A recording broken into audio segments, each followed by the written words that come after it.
Yo, Damn, what's the speaking of, problem yo, here? This Halo bullshit out the way. what is going Oh my on, God. everybody? It is Saturday night, and you know what that means. Next podcast is live, coming live from the mean streets of Connecticut. See, I told Oh you, K Mega. Lord. K Mega, I told you I'd say it, man. What is going on, chat? Lord.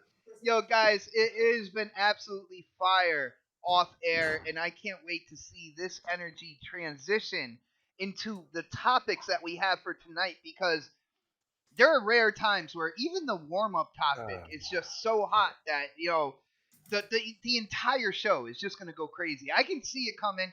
I can see into the future, but we can't talk about those topics yet until we get into the intros. And before we get into the intros, guys, you know what to do. YouTube does not like to do their job. So if you could please smack that thumbs up button, share this out on whatever social media you talk games, whether it's on Twitter, I believe Facebook still exists or something like that. But wherever you go to talk games, let people know that we are going in tonight with topics that even other shows might be afraid to talk about. But on that note, let's get in on the intros. And first off, let's start with this man. He has been gone for a while. I sent out the next podcast signal and he answered the call, and it is my pleasure to bring back onto a live podcast our brother Dark Autobus. Hey, what's up, man? Happy to be here, dude. I mean, I know K Mega is probably the one that's saying, yeah, he didn't agree to me coming back on, but I'm here, man. I'm here to bring K Mega down a peg. Yeah, he's scared about He's been what you're on his gonna high say. horse. He's been on his high horse for a while. Oh and man, I don't need to do bring that, him man. down. He's really short. Don't bring him down a peg. Even I'm though, not gonna be able to reach anything. even though I've seen pictures of him, man. He's a tall motherfucker, dude. No, man, he's on stilts. It's all about camera angles, man. It's all about camera angles. But dude, Camera angles, bullshit. but dude, it's good to have you back on, and I think this is a good show for you to come on, man. Like I said, the topics I believe man. We're gonna be going in hard tonight, man. So I hope you're ready, brother. Are you ready? Oh, for sure. All right. Well, let's move on here. Another part of the starting lineup here every Saturday. I know you guys tune in to hear what this man says about the gaming news and gaming topics. My brother, Predator. What's going on, everybody? Happy to be here from the mean streets of Connecticut.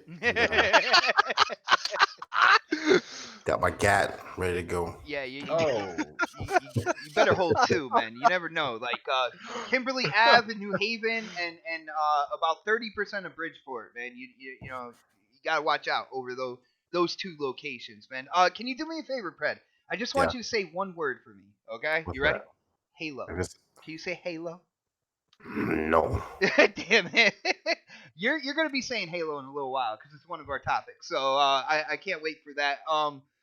But next on the list, coming live from the 405, and yes, guys, he's only there to talk to the intelligent gamer, my brother, K Mega.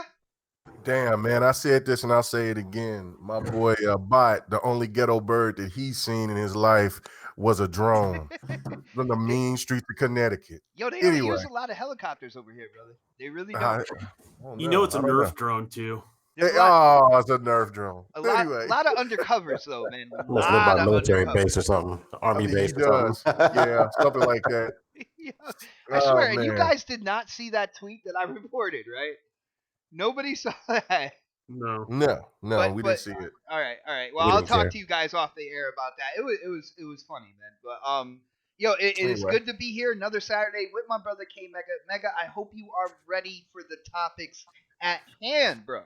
Yeah, man. I mean, I'm a little bit under the weather, man. I was, and then we had a extra long GRG, but I wanted to make sure that we got all those topics done, so we didn't have to. That's so unlike Send them over GRG, some- man.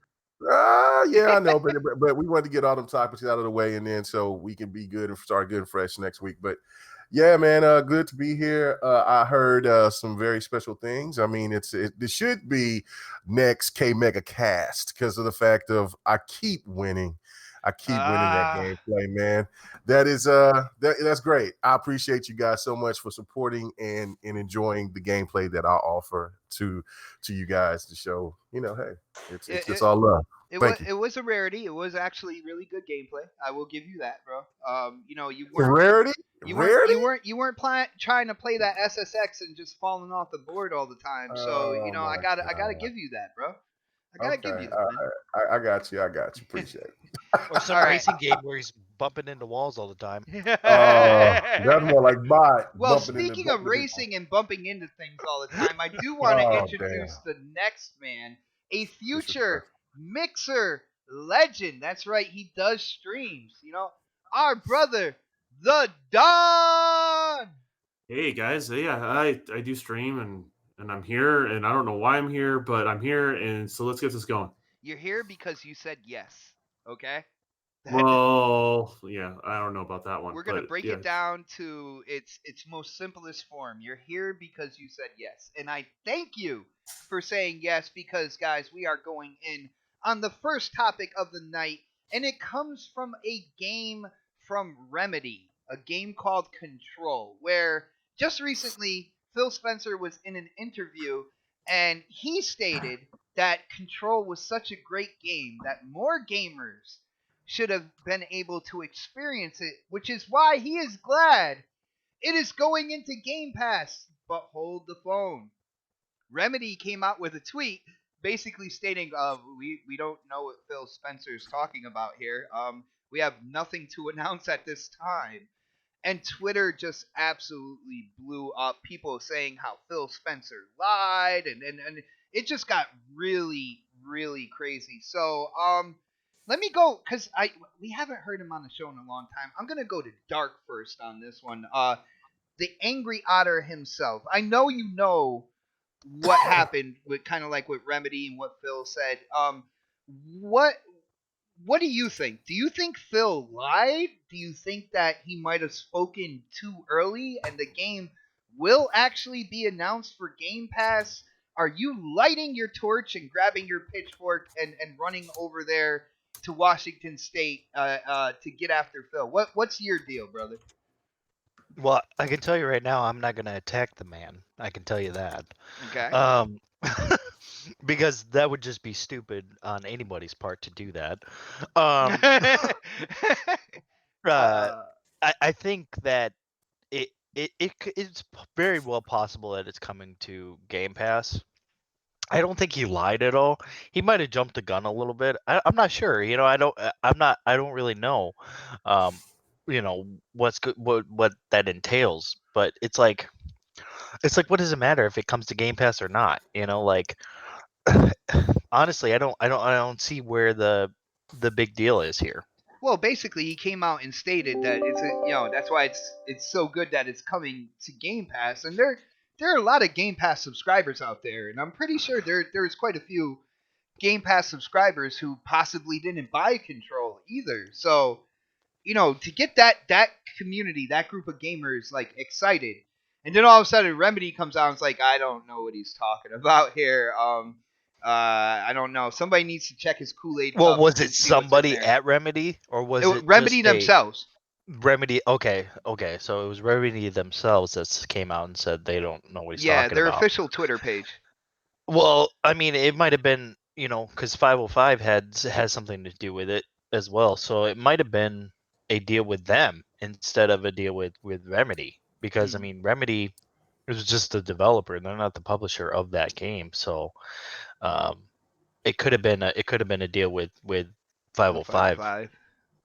Yeah. All right, yeah, like, well, the funny thing is, like I said, people automatically like, Phil is lying, and crooked That Phil, and all see that sorts of stuff. see that's the problem. That's the problem with our culture nowadays. Is we complain and we sit here and we say, "Oh, he's lying. He's lying," before we have all the facts first. And that's the thing. We need all the facts before we jump to conclusions. Because I mean, Remedy probably doesn't have all the facts either.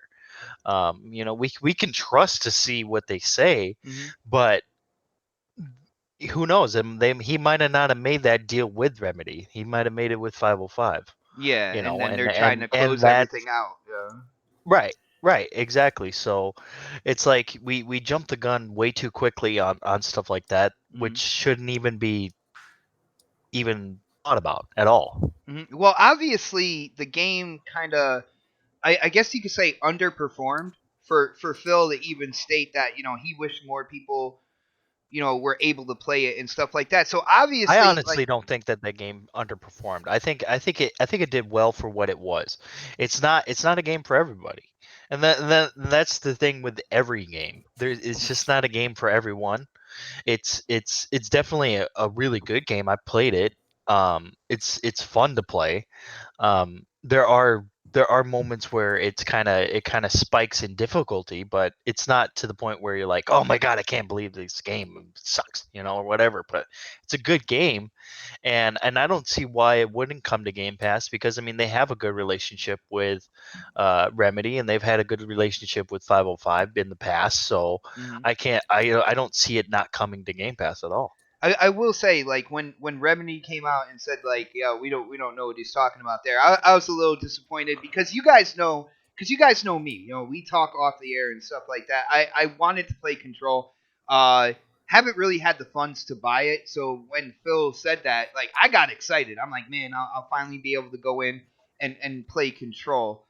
And Yeah. then Remedy just had to take that dream and just crush it in their mighty palm, man. Well, it might not be crushed yet, dude. I wouldn't put my money on Remedy to actually know what's going on, because they just developed the game. They didn't publish it, and the publisher usually has the rights to say where that game goes and where it doesn't. So, I wouldn't put it past 505 to not have told Remedy that, hey, your game's going to Game It's Pass. like we do what we want. 505. Yeah, pretty Like, much. we Yeah, do what we want. We yeah. we we're the publishers. We can do whatever the hell Yeah. we want. And I'm sure the Don can actually speak on that a little bit better than I can, but I'm sure he knows more of that about that stuff than I do. So, I mean, I'm just guessing here. That could be the possibility. Well, brother, that is a great segue. Why don't we bring the Don in on this topic now? So Don, what do you think about all this, man? You heard Phil in the interview. You see Remedy come out on Twitter. You see just kind of like the crazy storm that it created of so many people calling Phil a liar and everything like that. What's your take on this situation? Did he just talk too soon, maybe? I think did he ever correct himself, or do you just let it be? I think he let it slide. I didn't see any kind of. Uh-huh. So that tells you, like, he's obviously trying to preserve those relationships, and he knows something you don't know, sort of thing. How could Phil know something about Xbox and Game Pass that we don't know? We're strange, huh? Right? In people are, no matter what side you take on this, everyone's gonna, like, you're defending them or you're defending this. It's like, look, there is a conflicting bit of information that's out there, and I think Dark is probably the only one I've ever heard say something that remotely makes sense. It's really the publisher's call. It's not really. I mean, if you're a studio, your call is made when you decided to, basically sign over what you're working on, right? And so, yeah, if you're the publisher, you decide how that product's distributed, right? Digital, physical, on this service versus that service, like, for example, Epic Store versus Steam, that sort of thing. You have the publishing rights, and so you get your chunk of the check, and then the studio gets their chunk of the check, depending if how that contract's written. But yeah, 90% of the time, it's just the publisher makes the call on that. So, All right. and the publisher doesn't have to basically even ask Remedy in most cases, so they'll just do what they want to do. Damn, it kind of sucks to be the developer to do, like, all the work, and then afterwards it's just all the It's publisher's not. call. I mean, you know what you're signing up for, like, you know what I mean. When you're giving up, like, for example, if you're giving up an intellectual property and you're coming up with something, you know what you're doing when you sign that contract. And I guess studios and individuals have their regrets later, but, like, to be honest with you, you made a judgment call. You needed to eat. That's Yeah. Hold on. that's what you do. Yeah. Hold on 1 second, Don. I gotta give a huge, huge shout out to Six Slayer's mom, who is turning 80 today. Oh my Oh, wow. goodness! God Wow. bless her. Congratulations. Yeah. Congratulations. My question is, why do you know his mom? No, he put it in the chat. You put it in the chat, You, dude. you know she's got to be listening right now. It's Yeah, her 80th birthday party. She's you- listening right now. Man, like that's like a Call of Duty move there. Like, don't be like that, bot. That's not cool. Well, yeah, I do want to ask because I am going to go to Predator. I'm going to go to K Mega as well. But anybody who has followed this when this is happening, because we got, let's be honest here, this topic was kind of like earlier in the week, and so many other things have kind of like piled on top of it. Has anybody seen, has 505 come out and said anything about this? Does anybody know that? I didn't see anything, but I'm sure they have something, in the works with Microsoft for that. All right. Well, they didn't come out on Twitter or anything like that and state it because I really They believe probably didn't, but that's the thing. Like I said, probably Phil Spencer jumped the gun, and that happens all the time. It's like it's not a big deal, that's the Yeah, gamer he might side have of him jumped- right there. He's just like, Yeah, yeah, he no, we're just gonna get that. he's probably excited Yeah. about that coming to Game Pass. So like that's the gamer in him. That's completely fine. So Yeah, no yeah, big deal. definitely. Let's go to my brother Pred here because Pred he is known as the business gamer. I want to know. I want to get your take on this, man. What do you think's going on here? Are you in the boat that Phil Spencer like just basically lied to the gaming community out there? You know, there's people who said like he's absolutely lied before, and I know I've gone on record with his VR statements and stuff like that. So, what do you think? Is this a case of Phil lying to the community, of him knowing more, or what's your play on this, man? I think he just spoke too soon. Like, of all people who would know that game was coming to Game Pass, it would be Phil Spencer. Yeah. You know, like he wouldn't just throw that comment out there. You know, if that's the case, there's other games. Oh yeah, I can't wait till Death Stranding comes to Game Pass next year. He wouldn't just lie about something like that blatantly, like in an interview. Like he probably mentioned it too soon, and didn't realize that the deal hadn't been done between 505 and Remedy. Like, it hadn't been discussed with those guys yet. And I think that's just the end of it. I won't say he lied about it, but I mean, we'll find out in a few months, when they decide to put it on there. I mean, like, it might be something he's planning on announcing at the Game Awards or something like that. So That would be cool. So like, and all the people who are like, oh, Phil's a liar. I mean, they're going to eat that same crow in a couple of months, if it does come out, So I'm on the one side to think that a lot of games are coming to Game Pass that people, I mean, where else are they going to put it? Like, it once it hits that graveyard, they want to make a couple extra bucks off of it. I mean, they're going to throw it in Game Pass because where else are they going to put it? I mean, so I'm one that thinks a lot of games like that are going to end up in Game Pass at some point in time. So I don't think he's necessarily lied to the people. And even if he felt like he lied to the people, guess who he's talking to right now? 505 and Remedy to get that game in Game Pass. So about that game. Yeah, so like, I'm pretty sure he's working that deal now. I mean, I know Sony, like, they have the what they have marketing rights for it and stuff like that. But and most of the games, like we talked about this in the past. I thought that most of the games that Microsoft has marketed this generation, once Game Pass became a thing, they end up coming into Game Pass. So I don't sit here. I won't sit here and say that some of the games that Sony's marketed can't make it to Game Pass as well. So, I mean, I think it'll make it there eventually. I won't say he lied. I think he just spoke too soon. Well, I think Sleepy Goblin. Just real quick, Sleepy Goblin go in ahead. the chat said that he said, "Heard it here first." Fred said, "Death Stranding in Game Pass, bro." But I think Fred brought up a good point, is that like when these games start to dwindle in sales and stuff like that, where else are they going to go? They're going to go to like Game Pass or PS Now or whatever, whatever PlayStation or whatever they have, on PC too, same thing. These games are going to go there because of the fact it's the same thing like with Netflix. Like take Netflix, like when they had the deal with Disney, for all the Marvel movies and stuff like that.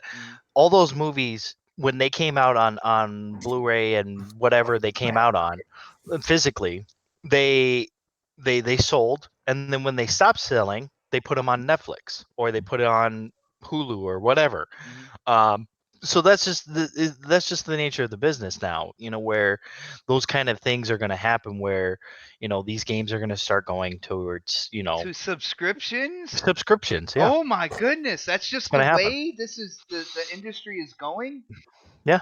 Oh my goodness. Random question, but did Phil ever come out and apologize for saying that? I didn't see any response. If you guys know any response or anything like that, like I can't really look into it. I'm dedicated to making sure the visuals for this show stay nice and smooth and fluid. So if anybody wants to look into that, feel free to do that. By the way. Now I will say I just saw on Twitter.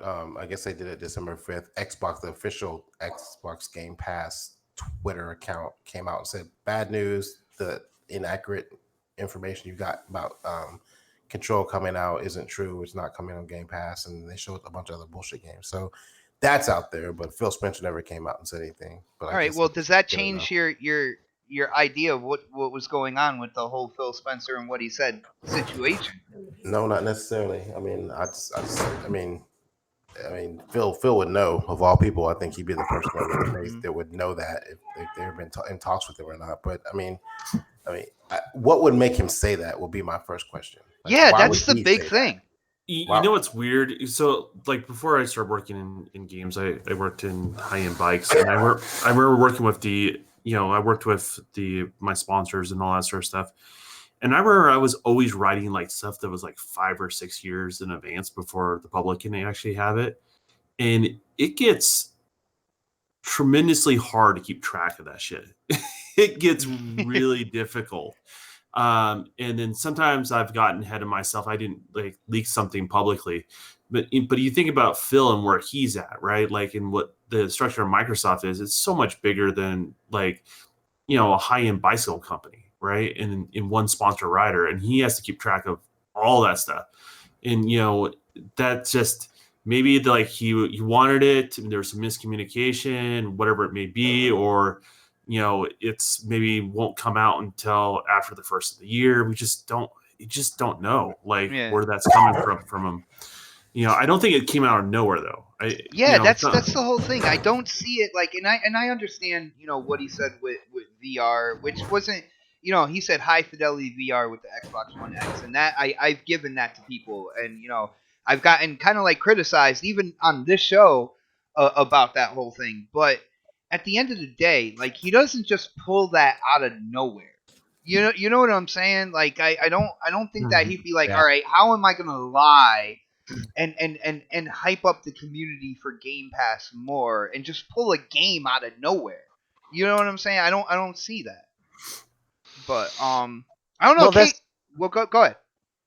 Well, that's the thing. I think he knew what he was doing. He knew what he was saying, and I think he knew that eventually probably Control is going to come to Game Pass. He just spoke too soon, and and that's the thing. Like you see a lot of these games when they come to Game Pass. What is it like? Like 3-4 months later, like look at Devil May Cry 5. When did that come out? That came out what in April? I don't remember the exact date, man. March or April or something like that. And when did it come to Game Pass? It came to Game Pass like what, in October, something like that. No, not earlier than that. Was it earlier than that? Okay, Yeah, well, it came out like what, a couple months later on the Game Pass. Yeah, August or September. So I could see Control coming to Game Pass. I mean, it's inevitable. This is where the market's going. Sorry if you don't like that, but oh, no. That's where it's going. Your Twitter is about to get blown up, brother. I don't care, dude. Yo, speaking of blown up, how do we have 2 thumbs down already? Like, what's going on here? What did we say that people are like, know what? We don't like this show. Like, so it's a little broken. So those people that hit the thumbs down button, you have to like, hit it again and then hit the thumbs up button, and it just fixes it. I don't know why it does that. Yeah. It's just a little trick. It's just it's temperamental. Yeah, Don giving insight. Into now you got 3, dude. I got 3. 4. It's going up. Nice. Well, let's go to K Mega on this. Yo, Mega, like I know you're out there in the world of Twitter, so I know you've had to deal with this topic. No.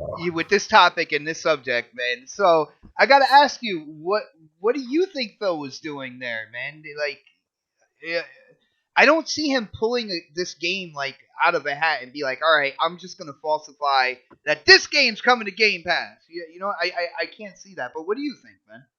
Well, I mean, I think kind of like what everybody else is thinking. Pretty much, these things are already pretty much set in stone, talked about, already worked in. So Phil may have spoke too soon, but he didn't misspeak. It's not kind of like the whole VR situation. That's a whole different animal. But he was excited. He was talking about the game. I think the relationship between Remedy and Xbox is back, and it seems to be better than it's ever been. And so again, one thing that Dark did say that was right on the money was, this isn't got nothing to do with shit. Remedy.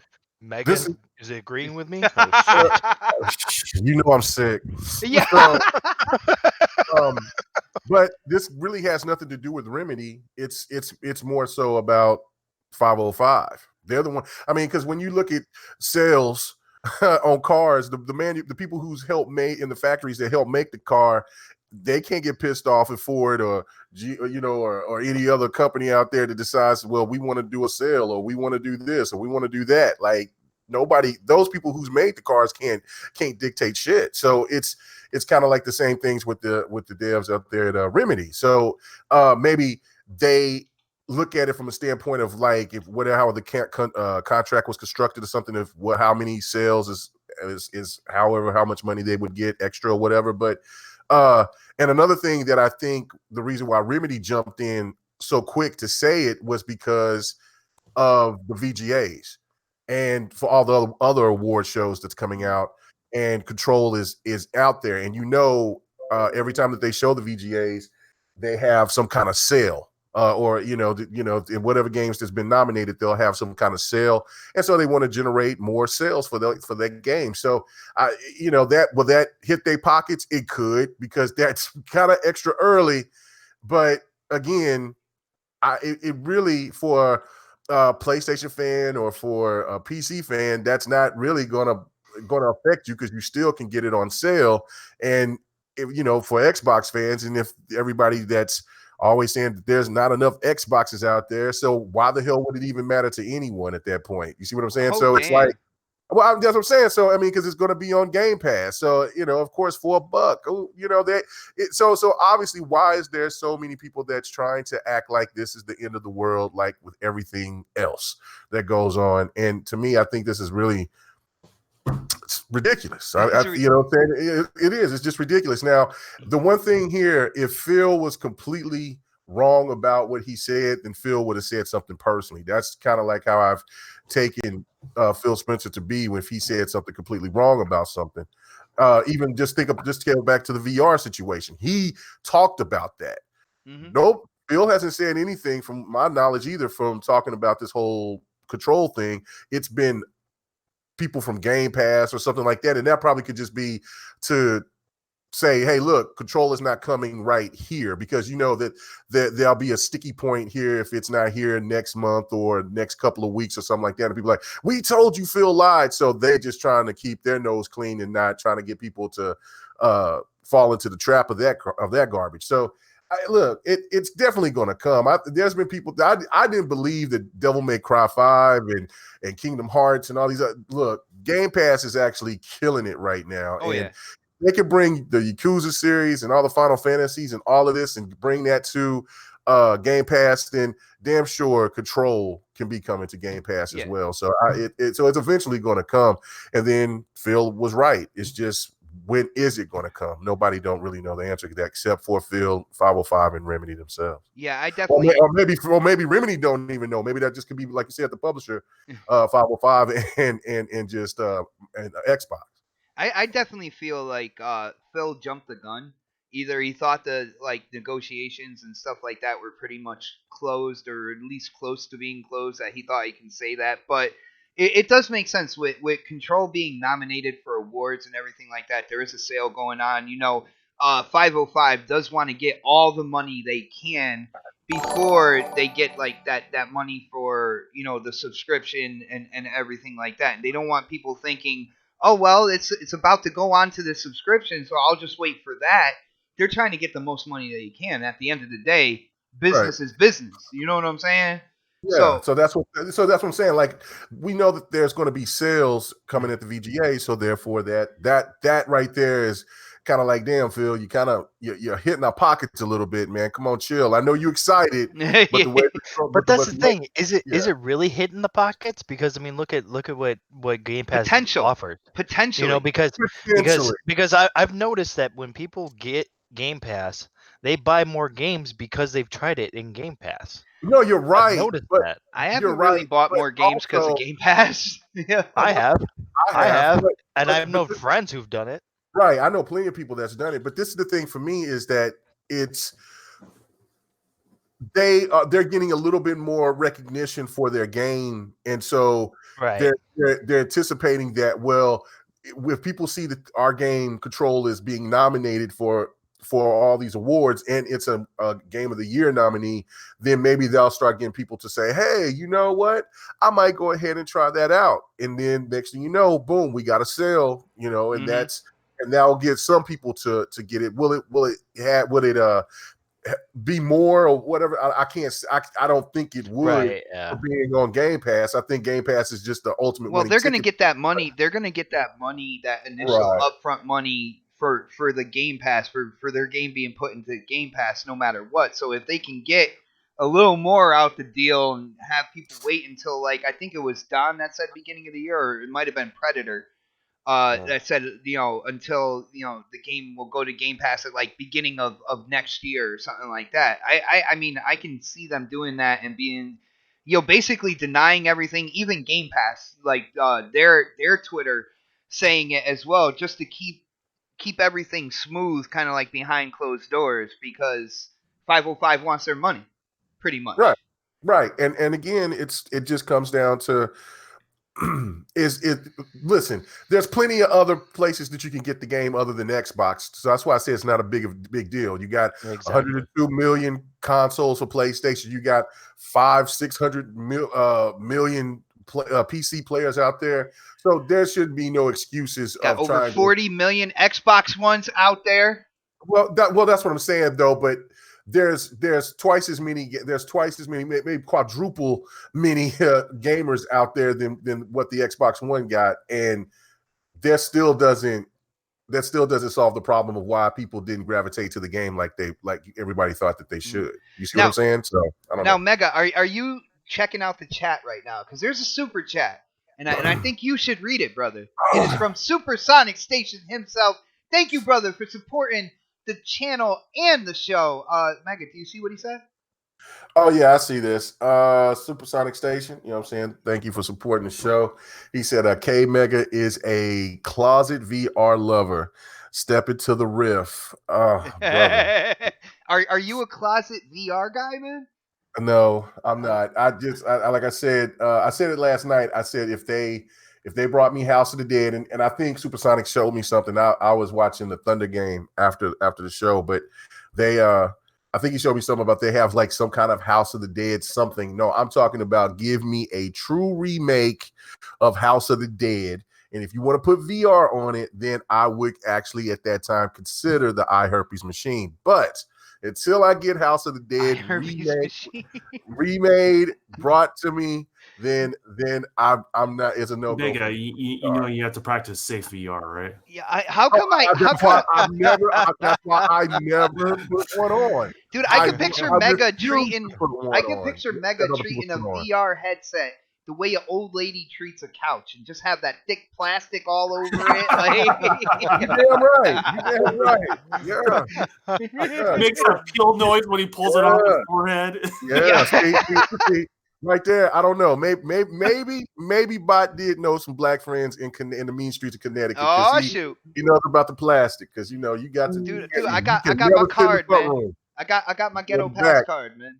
Like people don't know about that unless you're over here and you know me personally. But all right, those drones flying, Nerf drones. Shout out to those haters out on Twitter who don't know where I came from. By the way. Anyway. Oh, you mean the? But yeah, no. I mean, I don't hate VR. I don't hate VR. Like I said, for all those that enjoy it, they do. But I'm reluctant with the machine. I hope it succeeds, but until I see House of the Dead, new game come out and they say, well, it's going to be VR capable. I'm like, all right, Yo, then I might Ray. put the 10 in. That's it. Yo, Ray said I seen Boys in the Hood. That's all. Yo, that's Nice. it. Yo, What is damn. it? Well, Those people who live in the trailer park. It's cut up on Oh, Xbox night, man. I swear. Man. Which is pretty much every Saturday. But to speak on a little bit about VR, I haven't bought a VR yet because of the fact that I don't want to spend the money to buy VR, just to play a That- game. that's I just feel like it's too expensive at this point to even dude, Osnaps have hasn't me used her remotely Oculus in get so it. long. I will try to I send do it to want you. one of those Oculus Quests. I do want one of No, those, no, she but got the original hook up to the PC no, and all that good stuff, man. I'd rather have the wireless thing. I can't have all those wires and stuff, dude. Supersonic said Boys in the Hood VR confirmed. Oh Nice. no. Let's go. Yo, guys, it's time to move on. Let's move on to another topic. Let's get into the Master Chief Collection. And Halo Reach has come out in the Master Chief Collection, and it is 4K HDR 60 frames per second. Now, if you follow me on Twitter, you know I was hyped for this. I was sharing tweets out from other people who were hyped for this game to be added to the Master Chief Collection. Not only has it has a lot of people on Xbox been playing this, but it seems to be fairly successful on the PC side of things as well. I believe over a million people have bought Halo Reach so far on the They PC said side. 2. They said it's 2 million. I read 2 that. million. Yeah, they said it's over 2 million now. All right, so first we're gonna get into the launch of Halo Reach and what you guys think about that. Because it is a game from 2010. It is kind of revamped in terms of native resolution, HDR support, and of course at 60 frames per second, which I feel is the biggest upgrade to this title. We're gonna get into that first, but then we're gonna get into some of the colorful responses to what's going on with this game and why it's so popular. So, let's go with K Mega first. K Mega, have you gotten and played Halo Reach again? Yes. All right, I so already beat it. I beat it when I was talking with you and Squeamish and Don. I got you, Yeah. but the rest of the chat wasn't with me, so I had to ask you that in kind of like a general term. So, Yeah, what do you think about the work that 343 put into getting this game out there in 4K 60 frames per second? How did you feel when you started playing the game? Were there any issues or anything like that, man? The only issue was there was times where the sound would go in and out. If it wasn't the gun sounds being low, there was the audio where they were talking or whatever that got low on every once in a while, but it wasn't all the time. But other than that, like how the game played or how it looked, no, there was no issues on that. And I mean, there was some things that made it look that you could just tell it was an older game. Like when you looked at seeing the panels and seeing the computer screens and things like that, you can see that. But when it showed like their armor, things like that, you seen the dents and the cuts up in it, and I'm like, damn, they put a lot of great details into it. And then what did you call that? I'll just say it, the background, The skybox. The skybox, excellent, looked beautiful, especially when you got further into the story and you had to venture out, do more stuff. Beautiful, looked fantastic. I mean, you can't be more happier for 343 Industries for the accomplishment, because there is no game out there that's like the Master Chief collection, and the fact that they never gave up on it, even though it took damn near almost 6 years for them to get it right. It's something that you have to tip your hats to and say, damn, you guys really put in the love, showed the respect as what the gamers was wanting and expecting back in 2014. It didn't happen then, but it's happened now. And then everyone bought one and to give up on it. Well, dude, Yeah. Remember we argued about that. Yeah, I thought me and Bob made a bet about that. If you don't remember, then it never happened. Okay. I remember, but you don't remember. But that's okay. No, I don't remember. Like I'm like, damn, that might be. It was 3 years ago, but that's okay. I don't forget too many things on that, but on that end, especially when I win. But I will give them their props for sticking with that because like I said 3 years ago or whatnot, like they didn't have to like stick with it and keep trying to fix it and make it better, and they could have cut their losses, put everybody on the next Halo and just kind of moved on from that, but they didn't do that. You know what I'm saying? And not only that, they added in 2 games because if you remember, the Master Chief Collection was supposed to be the Master Chief story. So it's Halo 1, 2, 3, and 4. All right. ODST is not a Master Chief story. Halo Reach, it in all actuality is not a Master Chief story either. You don't play as Master Chief or anything like that. So not only did they stay determined and fix what was going on with Master Chief, but they added in 2 games as well. You know what I'm saying? No, That's awesome. Yeah, no, that is awesome, and that's why I actually, and this is just me thinking, I think outside the box, and I could be completely wrong, but I do think that I feel that that they'll do that with Halo 5. They'll add Halo 5 to the Master Chief Collection and make it like Scarlet Advanced or some shit like that. Just because I think putting everything into one package like that is a lot more. It brings back that nostalgia better than just having those games individually, in my opinion. That's just me on that one. But because they can always update. They don't have to worry about doing it for every individual game. They can all put it in together and work on it that way. That's why it took so long. I love the whole new layout that they got. It's a lot smoother. Oh yeah, the menu layout and everything like that. The new ranking system. Oh my goodness, man. Right. So now, only thing I have to do is go back and beat Reach on Legendary. I know me and Don's gonna jump on that and do that soon. And then that's what the people want, right? Yeah, they want us playing Legendary. Yes, and I'm down for that. And I still got to be ODST and Legendary, and then I'll have everything on Master Chief Collection completed on Legendary. So that's I don't know, man. It's fantastic. I'm happy for 343. I'm happy for the Halo fans. I'm happy for the PC fans that actually got the chance to now get it. I don't even think that they got the whole Master Chief Collection. I just think that they have Reach, from my understanding. Yeah. But it's they're staggering the release on PC when it comes to the Master Chief Collection, and they're going in what they call chronological order. So that's right. Yep, that's right. They are doing that. Just one more thing though. I just wanted to say this as well.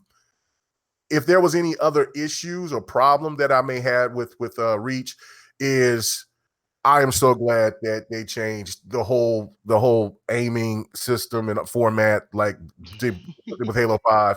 I as much as it felt good to play Reach and the other Halos, felt dated. They're dated, Jack. I kept doing it. I kept hitting that damn left trigger. Oh yeah. And I was wanting to try to do the little slide thing with the B button and try to move it. And I'm like, oh shit, that's right. It's not in here, because it's something that it feels like you're playing with your feet tied together, right? Yeah. So, but no, I don't ever want them to go back. I don't know. You know what I'm saying? Make a mode for the stands out there that really wants that old nostalgia feel. Make a couple of modes for them in the Forge or something like that. Let them go wild, but please do not ever bring that back. That is too dated, in my opinion. I got you, brother. Let's go to Predator real quick, just because I know he doesn't like to go back and play games. So I feel it's going to be interesting to hear what he thinks about Halo Reach. So, brother, Halo Reach came out, Master Chief Collection, of course, in Game Pass on PC. Have you played it, man? I played it while it was in beta. So, you were a tester, huh? I mean, it's Halo. I mean, been there, done it. I was like, okay, this is cool. I'm gonna go back to Call of Duty and Battlefield or something. So, like, I mean, you know how I am. I don't really like playing games I played before. Like you just said that, but like I'll go back and try it to see what the differences are. And like K Mega was saying, the stick layout, man, it was so awkward. It's like I'm so used to the Halo 5 layout now. So like that didn't feel like comfortable to me. But for the PC guys out there, man, I mean, good for them. They got Halo, and it looks like it's selling well on PC and on Steam and stuff like that. And I actually even downloaded it again on my PC. I don't know if I'm gonna actually play a lot of it, but I might run through a couple of the earlier levels and just play around with it for a little bit. But outside of that, I'm not gonna go back through it and play the whole game again on Legendary or anything like that. I just don't have that kind of the patience to go back and redo that story again. Well, Pred, it's funny how like K Mega talks about beat it all on Legendary, but in the Halo community, Legendary is only second tier from the top. You got to play it what they call lasso, and that is Legendary all skulls on. Yeah, All that's right, not happening. like he's not doing that. He's just doing Legendary. He's not turning all the skulls on or anything like that. So he's not really hitting that pinnacle difficulty, but it's second tier though. But I mean, you don't even know what a skull is, bot. Right. I'm like, what? Yeah, you don't know. Do you know about Lasso? I know about that. That's just nonsense. The game's no longer fun. No, it's not. Not at all. It's not even about difficulty at that point. It's just about can I torture myself? Yep. Right. Yep. It's like Dark Souls on steroids. Shout out to Dark for being in here for the Dark Souls reference. Yeah. Dark, what do you think, man? I haven't talked to you about games in a while. Did you play any Halo Reach, man? No, I haven't had the chance to play any Halo Reach. He doesn't want to play it, guys. That's what he's trying to say. No, I do want to play it. I do want to see that 4K, those 4K textures and the 60 frames per second. I just haven't downloaded it yet. I just I have a hard time of downloading games that I've already deleted off of my console. So it's like he said already deleted. Damn. Well, I mean, I have the Master Chief Collection. I just haven't. I have to go back and re-download. What I'll probably do is just have it where I can just download Reach or whatever first, and then play that, and then hopefully it'll just hopefully it'll be done in a good timing. But we'll see. Dude, Halo Reach was a sizable download. Now I do know. Honestly, I here's one thing that I think a lot of people don't really know about me is that I thought Halo Reach's multiplayer was really good. I really liked Halo Reach's multiplayer. Nice. I played a lot of Reach's multiplayer. Story wise, I like the campaign, but it's been such a long time since I played the campaign that I may have to go back and actually play it. Yeah, I mean, dude, I know what happens back at the end, of course, but I definitely want to see what leads up to the fall of Reach. Spoiler, sorry if you haven't played it. But it's definitely intriguing. I'm glad that 343 it had went back and then gave us some of these older Halo games that we didn't get to play. Like, well, I actually didn't. I never played ODST, so that was kind of cool that I was able to go back and play that. And then with Reach, it's just like, oh, awesome, for them to actually do that. I mean, what kind of game or game company comes along and says, hey, you know what, we're going to give you guys these 4 games, but you know what, we're not going to give up on it. We're going to keep going, and we're going to give you 2 more. Yeah, 2 more. No other game company does that. There's not very many game companies that do that stuff. I mean, I'm sure there's others out there that have done that, but the 343 just I mean, they killed it with Halo 4. The Halo 4 campaign was amazing. I love that campaign. The multiplayer wasn't that great. I didn't play it very much. I didn't like it as much. But Halo 5, I didn't really like its story, but I loved its multiplayer. So, they have something there with Halo. I think they can take Halo to another level. And they're kind of proving that here and there with their them bringing out these 2 other games by remastering them and making them look really nice and polished.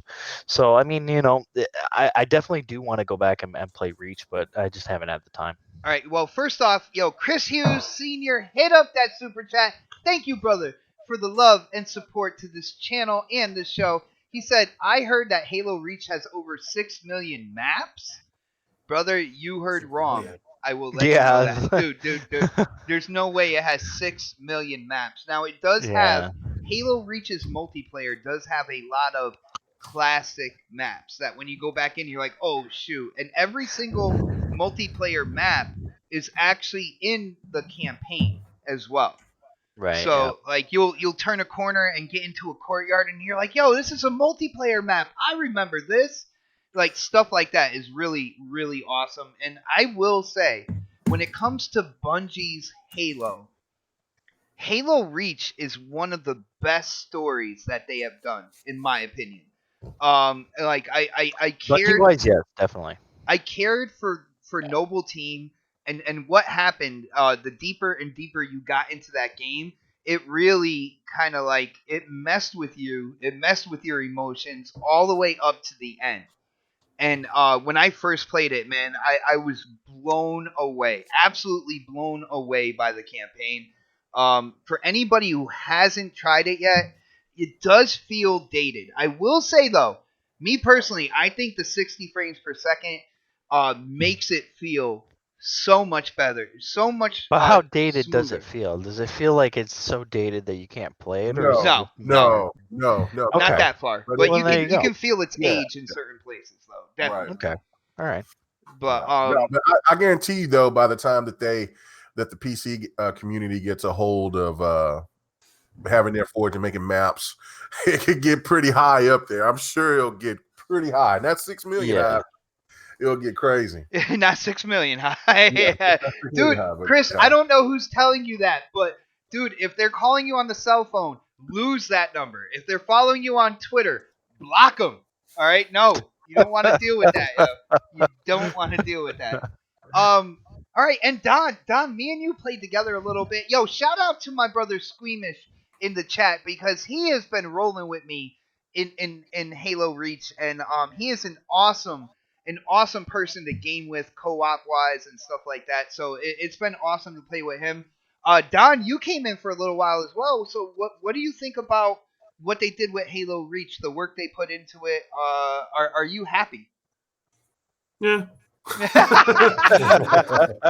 I mean, it's one of those things. Like I've been there, I've done that. I was happy to play with some old friends and play a game together. But like I actually was having issues. I was having hitching issues and stuff like Yeah, you that when I was were. playing with bot, and it was kind of choppy. I looked back at the stream, and yeah, it wasn't just me. It like literally was dropping things.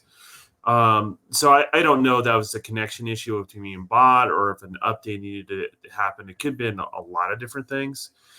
So I'm just gonna kind of hold some reservations for when me and Mega get a chance to play it on the hardest difficulty and give the people what they want. And Dude, I feel so bad for you because with hitching, that takes away from that smoothness, that 60 FPS there. Because yeah, it would just be smooth, and then it just then hung up, and you're like, oh, okay. And then like, so it made it hard to even like adjust to like, everything's different per game when you look around versus every other shooter. And you go with a modern shooter, you even your walk speed is so much faster than anything that Bungie's ever put out from the Halo series. So like, you just feel so sluggish. Even like that's the other thing too. Like when you were running, like I'm like, oh yeah, this really wasn't running. You just moved your arms back and forth faster. You were slightly faster. I will not. And there was a little bit of a a blur,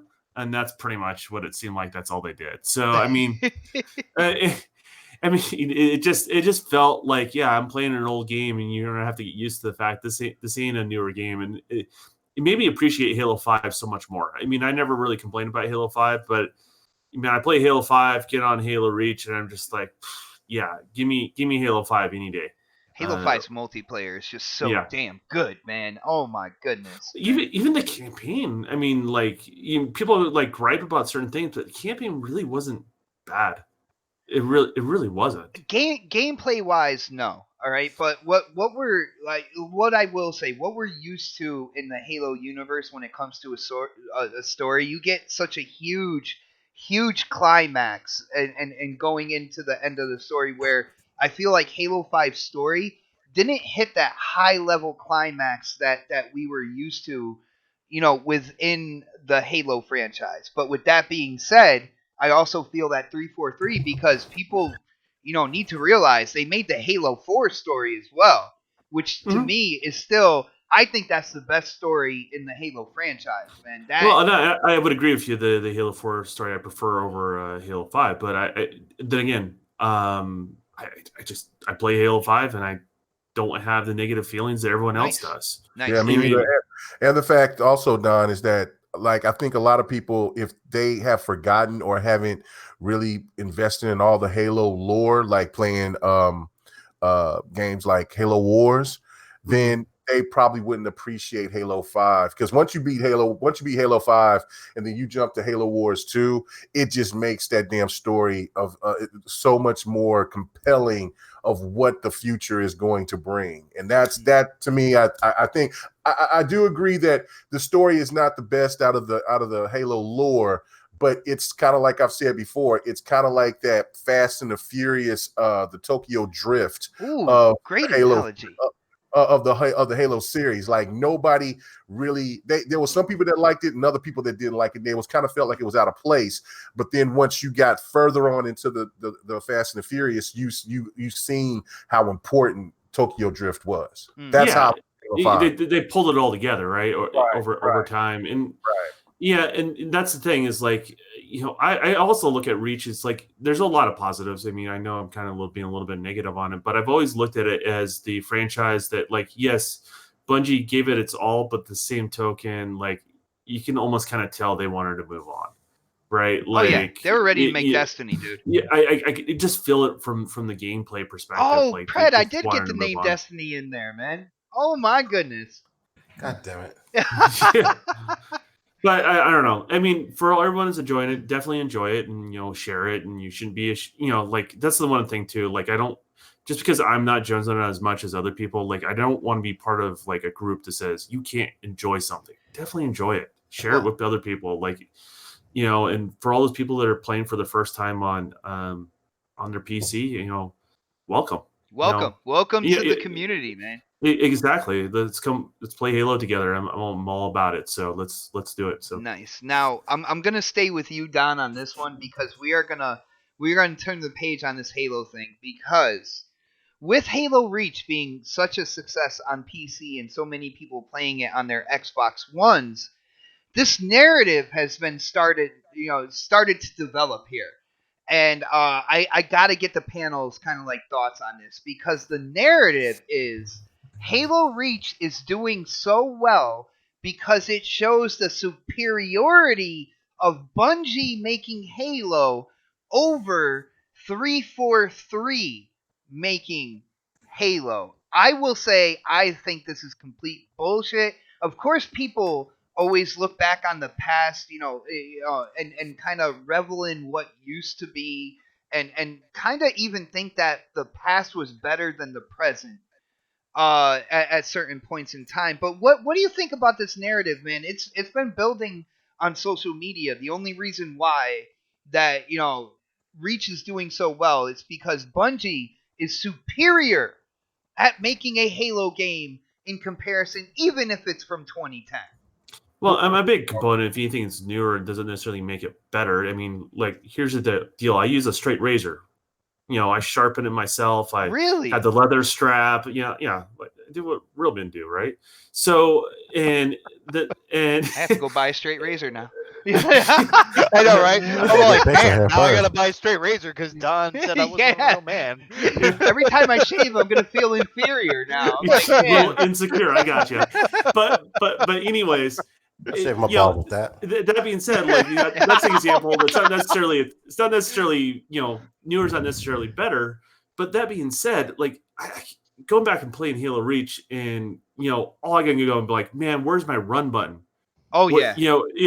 Where's my my dash button? Where's this? I just feel like everything was just missing. It was just an empty shell of what Halo is now. And I can see the roots. I can see the genesis there. But at the end of the day, I don't want to go back. Like I'll play from a nostalgic standpoint and play the old, but I don't want to. Step back. I mean, it's. No. I mean, Bot knows how I feel about the Dude, next I'm Halo right there about to with come out. you when it comes to like Spartan abilities, the ability to dash, hover, aim down sights. That's one thing K Mega was talking about. The ability to aim down sight on every single weapon. And even last night on Crossfire, I had a lot of people coming at me about Halo Reach. But one thing, shout out to Saltiest Gaming, because one thing me and him did agree on was the aim down sights. That when you go in and play Reach and you go to aim down on an assault rifle and it brings you straight to your binoculars and stuff like that, it's really jarring and kind of pulls you away from your character a little bit. Like It just doesn't have that flow, and it's like, and I always say, like, Halo is a first person fighter, not a shooter. And I know it sounds a little bit weird, but in a fighter, you're always engaging with somebody and you're always trying to figure out what's going to give you the edge, right? What's going to tip the scales in your favor. And with Halo, how they have grenades and then how they have the different types of guns, dual wielding, all that sort of stuff. It's all about tilting those odds in your favor. Just because you get the jump on somebody doesn't mean you're going to get the kill, right? Or in regards to Halo, and that's what I like about Halo, man. Yeah, exactly. And then Halo 5 just adds into those layers, and once you have those layers there, you can't. I don't know. For me, it's hard for me to just go back, and I feel like I'm playing a dated game, and that's what I look at the new Halo, and there's some signs of relief because I showed you that Easter egg where they talk about abilities, and yeah, dude, that gave me incredible confidence moving forward, man. In the HUD and stuff like that. And people are speculating that stuff's not there. We'll see how that all turns out. But they did hide it in their trailer. But there's a lot of like with the new Halo, I'm just not excited for it because I feel like they're going back to the old.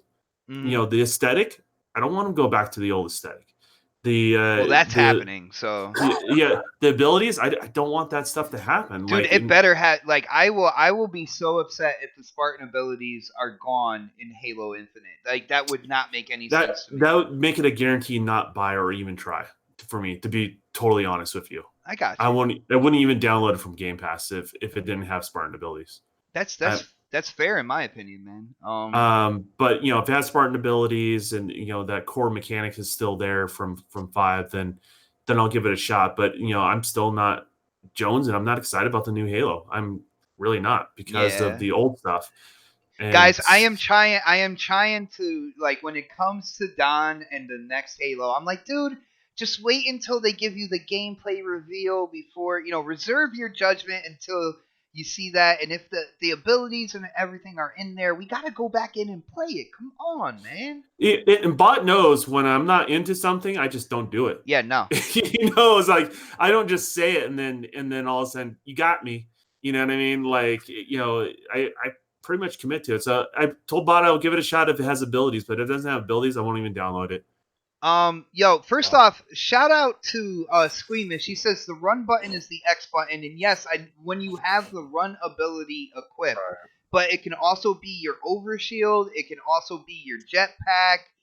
It was the start of having a run in there, and run was so popular by the end of the Halo Reach's multiplayer lifespan and stuff like that 343 decided to make that just a common ability. All right, so in Halo Reach with the multiplayer, run actually became popular. And shout out to the Geeky Nerd. He said that aren't the Bungie Halo games better in terms of both sales and critical reception? One thing I can tell you, once you get past, actually from Halo 2, because there was a big complaint about the ending of Halo 2. Every single Halo that comes out gets heavily criticized by the community. Every single one. Even the game we're talking about right now, Halo Reach, when it was released, it was hammered. Yeah.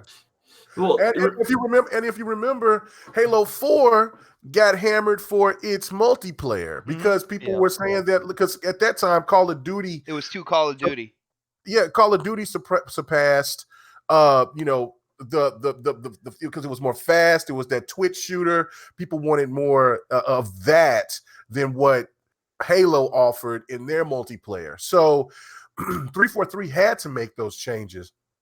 And then another thing, excuse me, a lot of those people that was with Bungie stayed with 343. You know what I'm saying? So I'm not understanding is yeah, they're so fixated on the name and not the talent right. behind it. Yes. Right.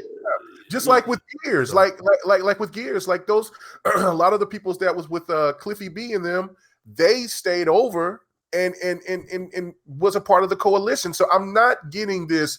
Well, it's because Bungie's over there doing their thing.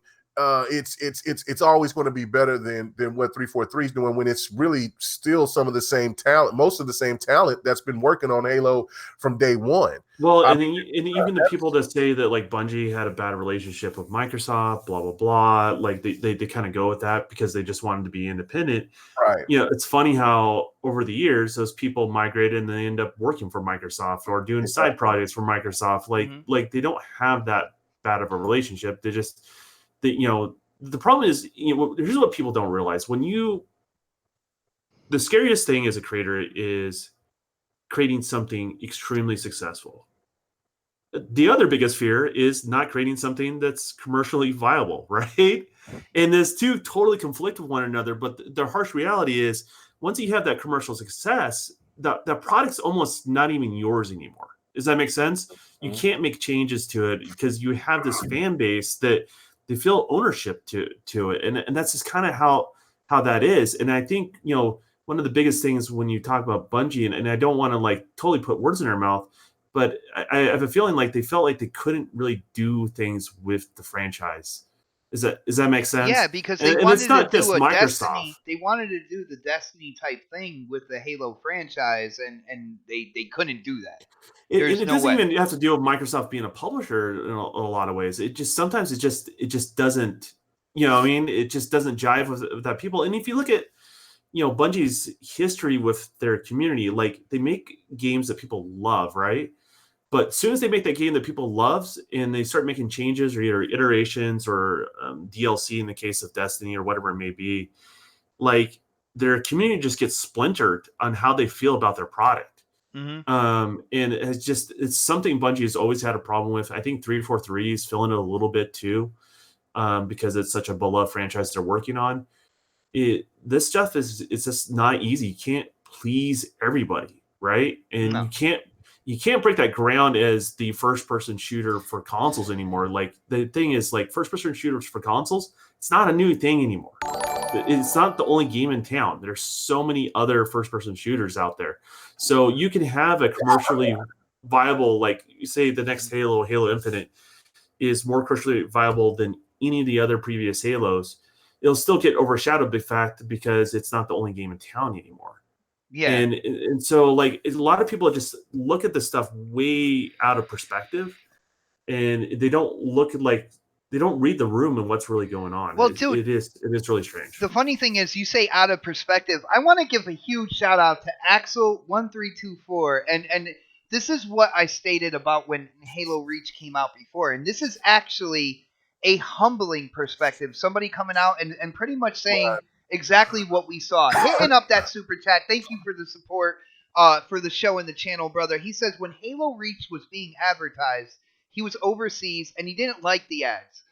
Then when he played it, he thought it was basically BS because Master Chief wasn't in it. True story. And dude, that is what I saw a lot of when Halo. Do they have Halo Master Chief in the ads? Hey, no, he's saying that because Halo Master Chief was not in Reach, that he didn't like the game. He thought it was garbage. Just like they didn't Locke, like just like they didn't like Master Chief didn't get enough time with Locke and with the Arbiter. Remember, Halo 2, that's my favorite story next to 4. Okay. It was absolutely amazing, and they destroyed it. That was the first time that I ever heard anybody say anything bad about Halo was when people were talking about The story is like that. Oh, that's so stupid. Why would they want to be friends with the Arbiter? And I didn't read the books or anything like that. It just don't make any sense. The Covenant. I'm like, what the hell? The story was great. You know what I'm saying? They have to work together. Like, I mean, what's the problem with that? But that's the thing. Like, you get a crazed group of people that swears that they know the story better than the people who created the story themselves. That's where the problems lie. I mean, you see these with the Marvel movies, with the DC movies, and then these companies will want to try to appease. And even when they do what these people want them to do, they'll still bitch about something else and say that wasn't enough. So that's why, you know what?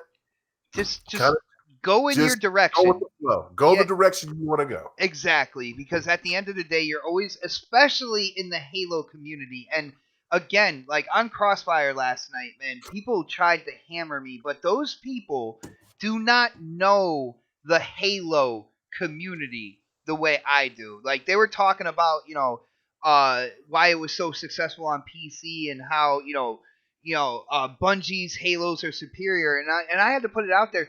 PC guys have been waiting for Halo Reach and They're those waiting older for games Halo, to period. come out like Right. Yeah. for the Just think longest when time, Halo, man. just think when Halo 5 gets to come on PC and see how they react to that as Isn't it well. Because I already? mean, It's already on PC, right? Halo 5 is not on PC. I swear it was on PC. No, just the Forge. Yeah, Forge is on PC, but not anything else. Yeah, Oh, okay. no. Yeah, that's it. I mean, you can play like multiplayer, like there's a way around it, but not with other console players. See, Rain gets it in the chat. What 343 wants to do? They want to have the Halo universe. It's already such a massive universe. They want to be able to tell any story within that universe, man. And Right. I don't see anything wrong with that. To be really No, honest with you. So I mean that's basically, just like Star Wars. Yeah, like I mean that's yeah. you Or Cloverfield, like how they did or that, Star Yeah, Trek. Cloverfield. Yeah. where Yeah. they kind of changed, the whole, like the first movie was, about the city, and then the next movie was something different, and that's kind of what they're doing with Halo, with the 343, which is understandable. I mean, it makes complete sense. For me personally, I mean, people got to remember that human our human brains aren't, um we don't remember a lot of things like we used to, like we don't remember things like, how do I say this without like kind of making it sound like Just it's make it more sound like, like that, man. Go ahead. Just go in, man. no, it's where, we forget about things that happened in the past. Like we forget about that, and then we're like, then when something new comes out, we're like, oh well, why isn't it like the game in the past? But then eventually we start to remember, like, oh yeah, that's right, I did talk crap about the other game in the past. Yo, for So real. it's like our memories aren't as good as we proclaim them to be. So, you know it just happens, where there's gonna be times where people are gonna be like, oh shit, like Halo 5 was amazing, when the next Halo comes out, and then they're gonna realize, oh wait, I talked shit about Halo 5 when that came out. So, it's Dude, just and gonna it's a happen. Halo It's gonna happen. community It thing, happens man. every single time, every single game, no matter what game Dude, comes but it's out. it's It big in the happens. Halo community. It happens all the It time does. in the It Halo does. community, man. It definitely does, and that's where the whole, like you said, when Reach first came out, a lot of people were like, "Oh, this is crap! I can't believe they freaking did this! I can't believe Bungie even did this! Why wasn't Master Chief in it?" Like things like that, Mhm. and then all of a sudden, now that it's coming out, and it's on the Master Chief Collection, everybody's just like, "Oh my god, it's so much better than Halo 5! It's so much better than the 343 games! It's so much better!" People And just it's want to like, hate, man. yeah, but I don't think it's all that. I think it's more like they don't remember the times of when they talked crap about it in the past. Dude, They I have their, to their remind people memory all is the just, time about I that, man. appreciate it for this second time around that I beat it with Don than I did the first time when I beat see, it with there my you go. and that and that's the same thing. That's why I can't wait to go back to ODST because I barely remember it. I know I beat it, but I don't. Yeah. I'm like it wasn't something that I was. At that time, I was all into other stuff, and then I was like, during the I'm gonna give you a hint. There's the main character you play that doesn't talk a lot, doesn't show his face, but no one complained about his personality.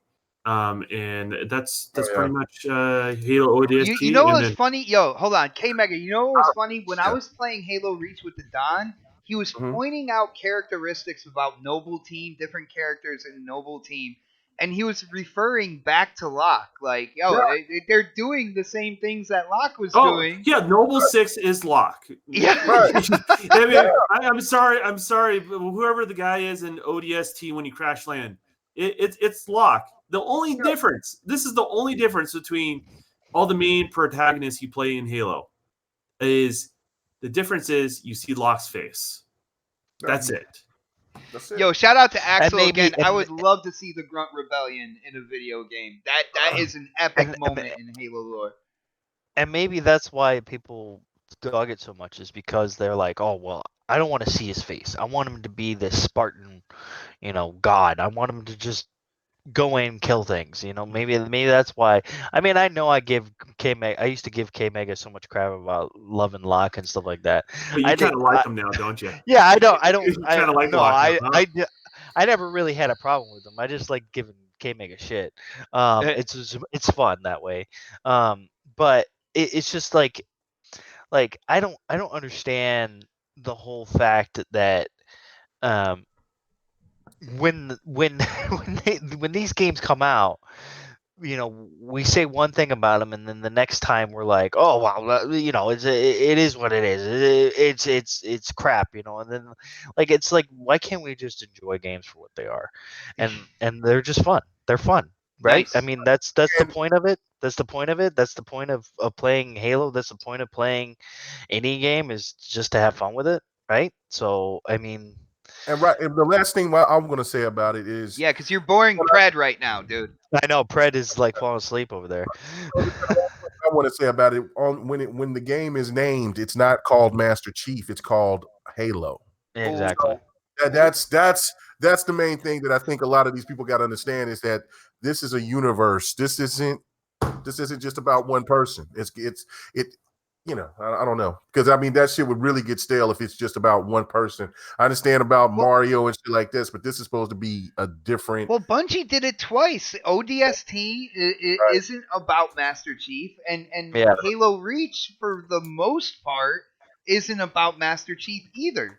You know what I'm saying? So they tried to expand I it think as well. I think the reason why people have such a problem with that is because it said Halo 5 Guardians, and it was like Halo 5. This is within the series, and that's why I think a lot of people Okay. had a problem with. That's why they went away from the within- name. They went Yeah, from the number. that's why You they're notice trying that? to go away from Yeah. that. They're trying to get away from all that stuff, Mhm. and it makes sense, and it's a perfect idea, because now they have a chance to make games that they want to make with Halo. Nice. And guys, on that note, we are going to move on to a topic, and I am going to start with Predator on this next one. Guys, it seems that Lockhart is back. The lower price Project Scarlet is back in the news, and rumored that it will come in 2020. It will release the same day as I guess we can go back and call it the Anaconda, the higher priced, more powerful new Xbox that is slated to be released in 2020. Now, the thing is here, first off, they're talking about it being an all digital, less powerful Scarlet that will release in the same time frame. So two SKUs coming out in 2020. That is the rumor. And the journalists putting this out there in gaming news have been stating that they were actually sitting on this information for a while before they came out with it. Now, we all know the Xbox One S all digital, especially in the UK, actually did really well Black Friday in terms of selling units, getting units out there and stuff like that. So that is an all digital system that is available now. Um, but of course, like when we first started talking about the Lockhart and the two SKUs that would come out with Project Scarlet, uh, the narrative of confusing SKUs and stuff like that has also resurfaced. Predator, what do you think about this news? Do you think that Lockhart is gonna come out? And again, I know we've covered this before, but can you refresh the people in the chat kind of like your idea about if you put out like two SKUs in 2020, it's gonna be incredibly confusing. Do you agree with that narrative, or do you have a different opinion when it comes to this, man? I totally disagree with that. I mean, like they do shit like this all the time with phones, with cars. Like, I mean, like you have to research and see what you're buying, and like we're not that stupid as consumers out there. We don't look at everything. Thank you. Um, Not everybody walks into a store and says, "Okay, this one's more expensive. This one's cheaper. I'm gonna get the cheaper one." Like people, like we're a techie country now. Like people actually do look into specs and details and ask questions about things. So if you go into a store and you see two things on the shelf, your first for anything you buy, like what makes this one different than that one? Why is this avocado higher than this avocado? Oh, this one's from Mexico. Okay, cool. Like like you ask those questions. You just don't assume like, I don't know why people would think that, especially when you can, like I said, you can go out there. There's like 5 SKUs for the fucking Surface Book or laptop and the tablet and the Galaxy Tab and Galaxy Tab A and Mm-hmm. the Note 10, 10 Plus, iPhone X, Dude, I'm Y, dealing with Z. the Like phone thing right now. XYZ. so I don't see why people would assume that. And I saw someone tweet this out. I don't know who this person's name is. So I can't give him credit for it. But like the Nintendo, they got the XL, the DS, the fucking like all the different handhelds for the Nintendo that they have out It's there. true. They like there's so many different ones out there. Like, and if you as a consumer don't ask the questions, you know, that's on you. Like that's what I would do as a consumer. Like, what makes this different? Like, what specs are in this? It's like with TVs. Like, you go out there and you see a 1080p, a 4K, 4K with HDR, a Samsung, a 60, a 72 inch, a 55 inch. What's the difference? Like, you don't know until you ask. If you're gonna spend that kind of money on something, you should be asking those questions. So people need to stop with that stupid ass narrative. Because I mean, like, isn't PlayStation coming out with 2 consoles? See, and that is something. I watched one of Review Tech USA's videos, and he brought it back into my mind that there was definitely a rumor that never got debunked or anything like that. That the PlayStation 5 will be coming out with like a PlayStation 5 and a PlayStation 5 Pro. So there's a rumor on the PlayStation side as well that people aren't really bashing and saying that would be confusing and all that good stuff either. So it's really weird to me that people would say Xbox coming out with two SKUs is confusing, but let the whole PlayStation side just kind of pass by. Now, I was one to say, and I'm not going to sit here and contradict myself. I was one to say I thought that maybe having two was too many for them, for specifically Microsoft. I don't really care about PlayStation, but for the Microsoft, because they can't even get their shit together right now with their console sales. So why release so many of them? I've gone on record and saying that I will still say that now.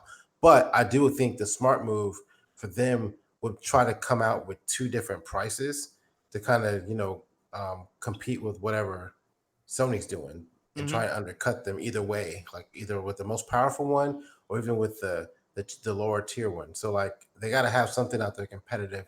But again, it's all going to come down to games in this next generation. I don't think there's going to be too many differences between the consoles.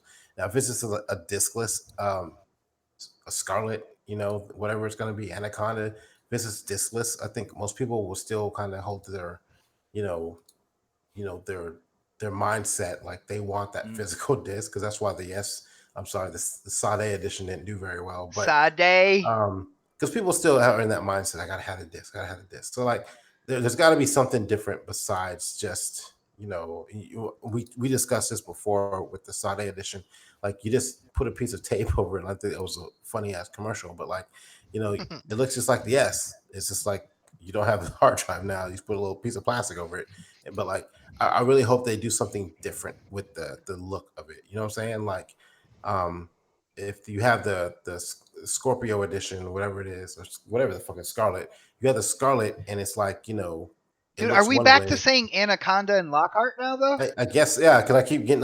I'm confused with that now. So like, but if they're gonna have, okay, we'll go Anaconda Scarlet, right? So if you're gonna go with the Anaconda and the Lockhart, right, make the Anaconda look different from what the Lockhart looks, and that right Like there will similar alleviate. but different, right? Like you. It's the same, but it's different. Like I mean, make it like super smaller or something like that, or like I mean, it could be like, fuck, we don't even know if it's a console. It could be a fucking handheld for all we fucking know. Like, like I mean, like we don't know at this point. We know there's a console coming out, but we don't know what this next one is. What the Lockhart is now. Obviously, I think it's a discless one. That's what everybody's going to assume it is. Supposedly, it's supposed to be less powerful, more in terms of like 1440p type system, We 60 have frames per that. second. We have that though, kind of, sort of, right? Yeah, but it doesn't have that boost in the CPU, so there would be more parity if you bought the Lockhart than if you stuck with the X. You see Yeah, what I'm saying? I mean, I think the X should just be the base model going forward. Like I think I was listening to a podcast the other day when it's like, just give it the fat, just decommission that motherfucker, and just move on with the S and the Sade edition and the X, and let's go from there, and just move forward from that. But I mean, with all that said, I mean, I don't think what you asked me, like it being people being confused about that, like no, that I mean, it's just another SKU out there, and if you're a smart consumer, you be asking the questions on what's what. So, Dude, I'm surprised that so many people kind of like adopted that ideology of people getting confused because I guess I give more credit to the gaming community of being smarter than that. You know what I'm saying? And like you said, looking into it, we've had different iterations of hardware, throughout generations. I see people talking about the 360, kind of like the arcade, the elite, and the pro, kind of like last generation and stuff like that. So we've dealt with different iterations of kind of like the same piece of hardware before. I don't know how all of a sudden we kind of like put a bucket on our head, like, duh, I don't know what's going on here, man. You know what I'm saying? I don't. I give more credit to the gaming community than a lot of people out there. I guess I don't know. Mega, what do you think about this whole Lockhart thing, man? We've talked about it before. I think you should kind of like refresh people on what you thought about it. In terms of coming out with two SKUs. What do you think about people saying how this is just going to confuse the gamer out there, and they're going to go with the simpler iteration of what's going on if they're buying new hardware? What do you think, brother? I think the people that are making that assumption are the ones that are going to be buying things that has multiple SKUs. Like there's going to be a VR and PSVR, and then there's going to be a PSVR 2. So you telling me that those people are going to be confused? That makes no damn sense to me, because that's mostly what we're hearing it from is from people that are supposedly more diehard PlayStation than they are anything else. And I guarantee you, if PlayStation is going to have multiple SKUs, which they did, remember they brought out the Slim and the Pro. Why was it that gamers and Hold on, didn't they casual, bring those out at the same time? they brought those pretty much basically the same time? Yeah, So around the why, same time. and the PlayStation VR? So why the hell would anybody be confused? They knew what they wanted right then and there, and it could have been and right there off the bat, you could tell the difference when you look at those price points. So it could be Pred, it could be the Anaconda, it could be Scarlet X1, it could be Scarlet X2, but all you have to do is look at that price, and whatever that price point is for that individual, they're going to be like, okay, that's the shit that I want right there because it's cheaper. Or that's going to be the one that's going to say, no, I want the best, I want the premium, so that's the one I want. Mm-hmm. We do this as consumers every day. I don't know how the hell that they kind of act like that gaming is so different from everything else. When people go out to their store, to their local motor store or whatever, and they go to see appliances, there's a whole bunch of different versions of those appliances. You mean to tell me that those people are confused? You know, when they go and see those TVs, they want to want to buy a car. You mean people don't know? When people go buy some soap to wash their ass, you mean to tell me, oh my God, there's like Wait, 50. you buy a special soap for that? Come on, man. People, I don't know about this you guys, whole, but I do. yeah, but you I get mean, confused. You get yeah, confused you don't want to about cross contaminate the soap bar. I got you, but No, I was talking about what hey, Todd said. if you still use the soap bar, I don't know, bro. Anyway, so I mean, listen here. I opened the pickle jar on the first try. I don't know what type of man hey, you are. man, I'm a man's man, but I got to have that soft soap. I like that shit. That should be good. Just real quick, yo, shout out to Christopher Hart, man. You're late, brother. You are late to the show. Usually you are here bright and early, but dude, in terms of the PS5 being a legit next gen console and Scarlet being held back, you got to remember there is a rumor out there that PS5 will also come out with 2 SKUs as well. So why are you saying the PS5 will legit be a next gen console if they are going to come out? If the rumor is out there that they're going to come out with 2 SKUs as well, dude, that rumor has never been debunked yet. But it seems like you might be ignoring it. It's a little weird, man. I expect a little more from you, Chris. Yeah, Shout out in the look, chat. I don't even know why you wasting my time by interrupting me, but with what he said. So regard. He doesn't care about soap bars, but he cares about that. What's going on? Anyway, no, the thing about it is that people know what they want. And look, I think we kind of fell for the okie doke when they talked about the Wii and the Wii U and all that stuff, because I've mentioned that. And then I just had to go back and I have to say, look, I was stupid for saying that, because people know what the hell they're getting. They know what they're going for. Listen, I understand if we could go back and think of as kids, you got Mama Tanisha with little Jackson, you got Susie with little Timmy. Let me tell you this: little Jackson and little Timmy are way more computer savvy than what our old asses are at that point in time, and they know what they want. They know if they see something, they want this, they want that. The only thing that's the difference is that Mama Susie and then and Mama Tanisha, they gonna know what their budget is like. And so, hey, the kids is going to know which one is which, but the parents is going to just know which one is the one that's more affordable for their household. That's what it all boils down to. So it's all about price point. It ain't about the namesake and all that other shit. It's about that. And if people wants to, in this, for us, the hardcore, we're going to buy the premium, and then there's going to be other people that's going to sit back and they're going to wait. And I think the Lockhart, in my opinion, is going to be that like a discless. It's going to be either one or two things. It'll be either the discless X, or it'll be something that'll come later down the line that will be like the X. Once the Scarlet is been out in the wild for a while. Be a new whatever the hell they call it, refreshed, rehab, whatever. Mid-gen refresh. Yeah, mid-gen refresh. Thank you. No So, yeah, like maybe country. So that's but that's to me is the only two options, since it's supposed to be real. Because I just, and it's not going to be that difficult to figure out. And I thought, Fred, that the Sade edition did actually pretty good, because I thought it sold really well. It did during Black Friday, I think. Yeah. During Black Friday. So yeah, and it just comes to show also, when people keep talking about this whole disc thing. Listen, I love my people that love their discs. I love Nuke and all them. You know what I'm saying? They should always have the option for discs. But the fact of it is that more people are buying digital everything, and everything is going digital. And I remember people bitching about. Chris is yelling still at want you in the chat, dude. I'm saying I want people to I know people was bitching about their CD players being taken away. Now I don't even hear that type of stuff no more. So just get with the times, man. It's all good. The Lockhart, whenever it comes, if the price is right, maybe, but I'm going for the Scarlet, so I'm not worried about what the Lockhart's going to be about. All right. Let's get Dark Slots on this, man. I know we've talked about Lockhart before, and then I believe Brad Sands came out and said like they trashed that idea. They're only going with 1 SKU. Twitter has been off the chain when it comes to this topic, man. Absolutely off the chain. What do you think about this lower SKU and kind of like the idea that having multiple SKUs come out at the same time will quote unquote confuse the gaming community?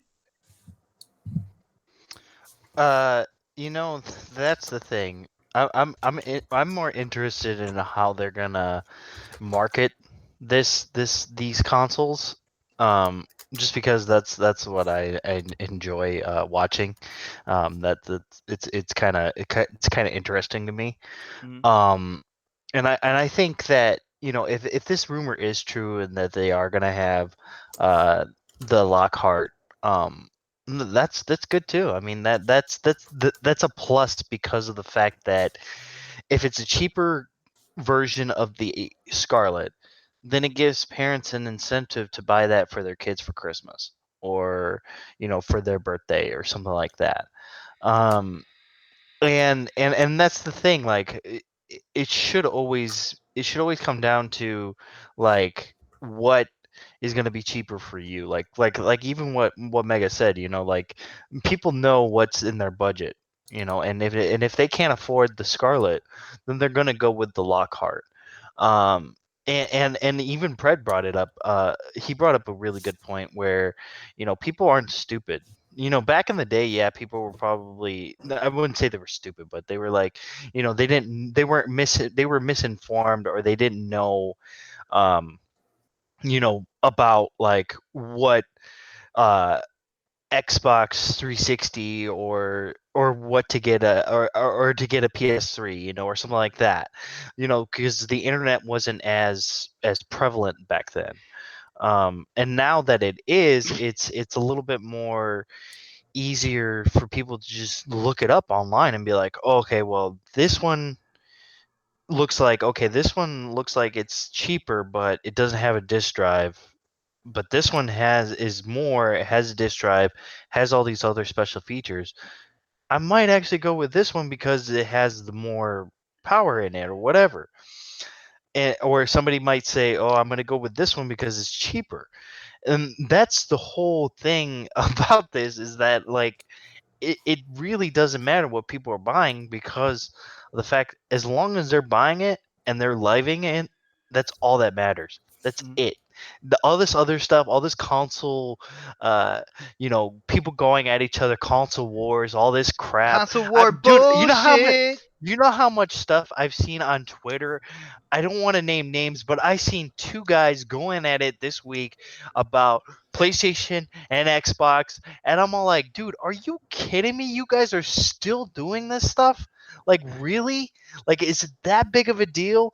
Does it really matter? No, it doesn't. It doesn't matter, because you know why? We're gonna buy these consoles no matter what. You're gonna buy a PS5. You're gonna buy an Xbox Scarlet. It's just gonna happen. Especially me. I know myself. I'm gonna be like, and I've said it in the past, I probably won't buy a Scarlet. But guess what? I say that every freaking time, even about video games. And I'm then not you gonna end buy up that buying. game. And then I end up buying it anyways, right? Like I end up buying it anyways. So it's gonna happen. It's inevitable. I'm gonna do it anyways. I'm excited. I can't wait for the next gen. It's gonna be amazing. I can't wait to see what Even though I have low expectations for Halo Infinite, I'm still excited to see what they show us, because they really haven't shown us anything. They only showed us that one little trailer. I didn't like the way Master Chief looked. He kind of looked, like the old style Master Chief. I'm more like, I'm kind of wanting to He be looks like more Mega like the new Blocks. Hey, guy. hey, we're not going back to Halo. We moved on. Yeah. sorry, Brett. But I'm excited for this stuff. I'm excited for the next gen. I'm excited Yeah. to see what PS5 comes. I'm excited to see what Scarlet brings. Then that's what it's about. It's about us being excited and wanting these things to come out so that we can play them and enjoy them for what they are. That's it. That's Nice. all that matters. Yeah, it is definitely all that matters. At the end of the day, I don't this big dick waving contest that's out there between certain people within these two communities. It's absolutely horrendous. At the end of the day, people can have opinions Sometimes about. it's a Dude, I literally sat there and watched these two dudes fight over who's got more trophies and who's got more achievements. I'm all like, are you kidding me? Really? Does it really matter how much it gaming does you do? it does matter because a little known fact, that's how I got my wife. Oh, Have you seen my achievement list? And she's like, I want to marry that man. You were big dicking it? All right. Wow. Well, Oh, your achievement list is so long. Oh no. yeah, it's already gone south now. So, yo, Don, I kind of left you for last on this, and I'm gonna expand on this topic a little bit after you answer this. But I think you have a more of a unique take on this, a more unique opinion. So, what do you think about this? The Lockhart kind of being back here, multiple SKUs. When it comes to Scarlet. And of course, let me know what you think about the whole.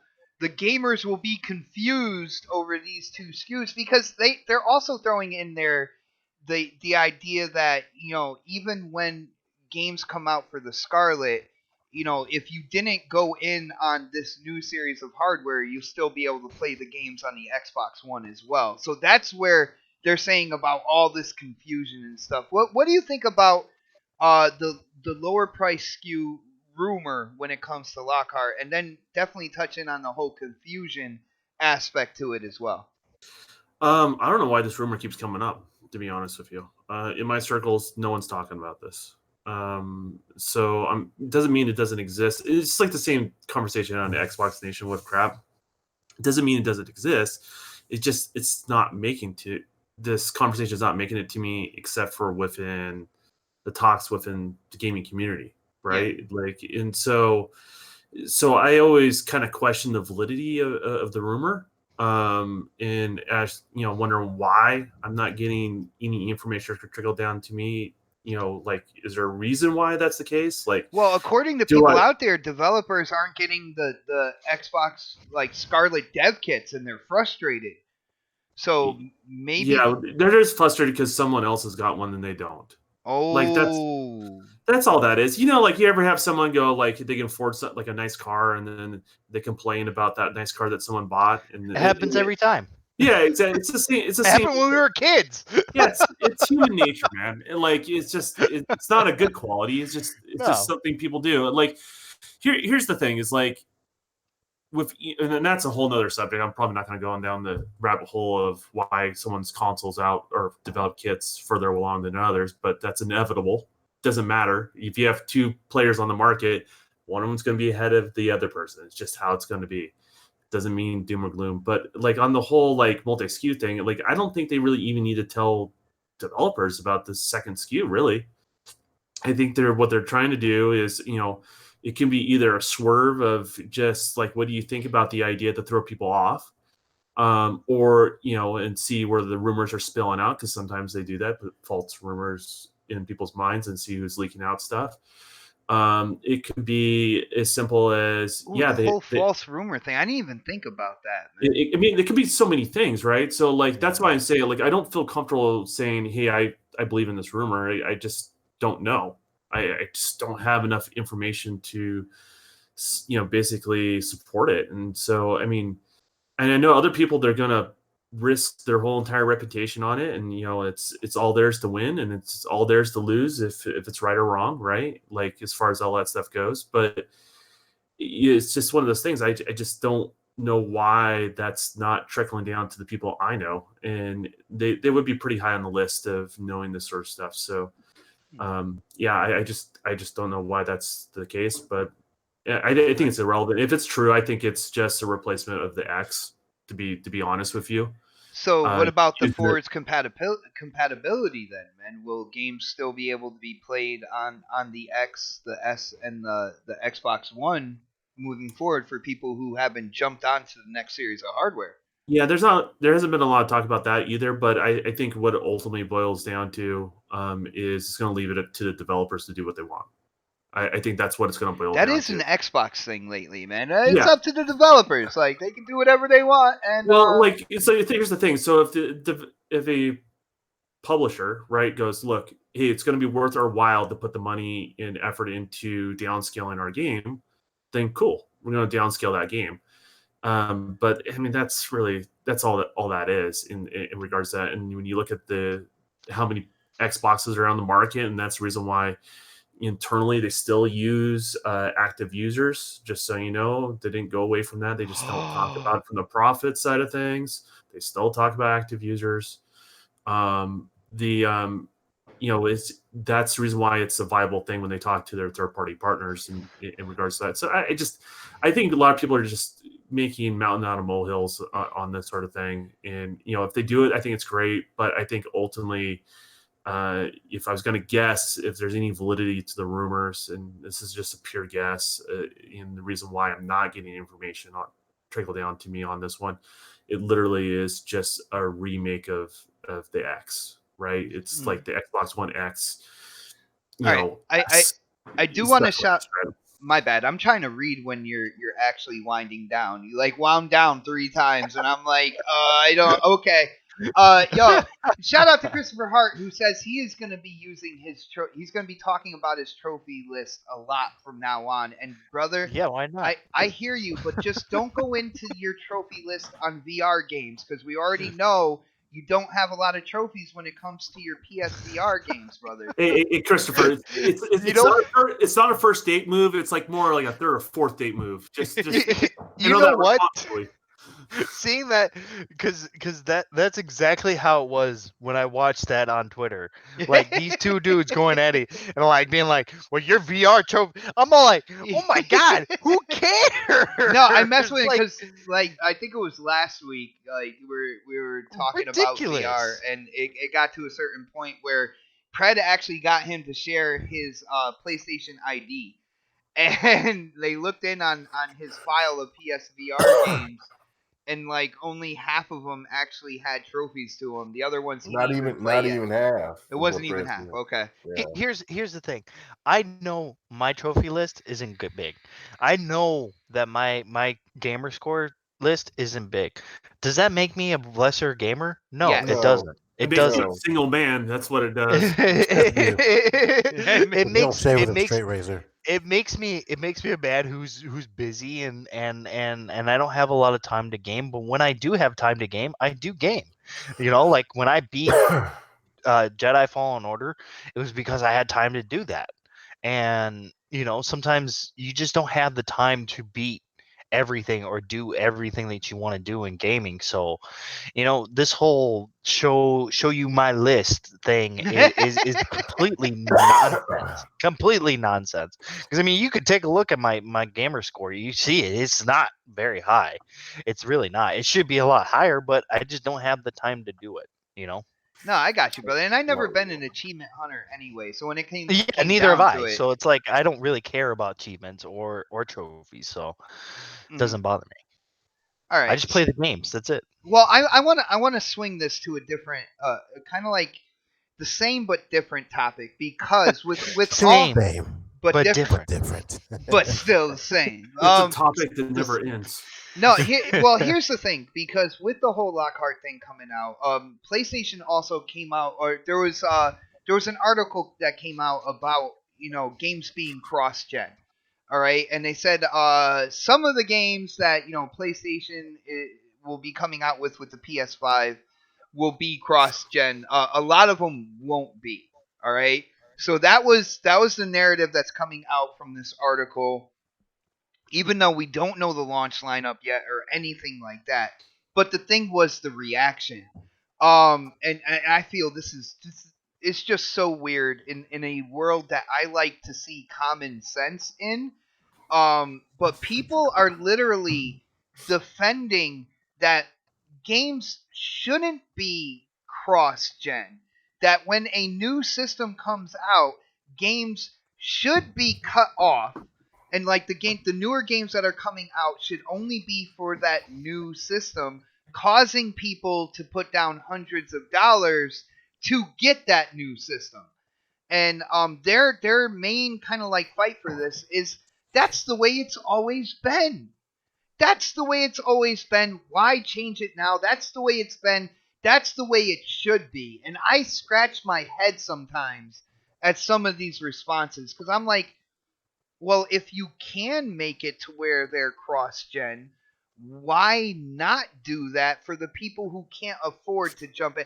That's my whole idea of this. But K Mega, have you heard about this narrative, man? Oh, yes, I have, because that was the big thing, because I posted it today. And I Dude, and added, you got so many people coming at you, right?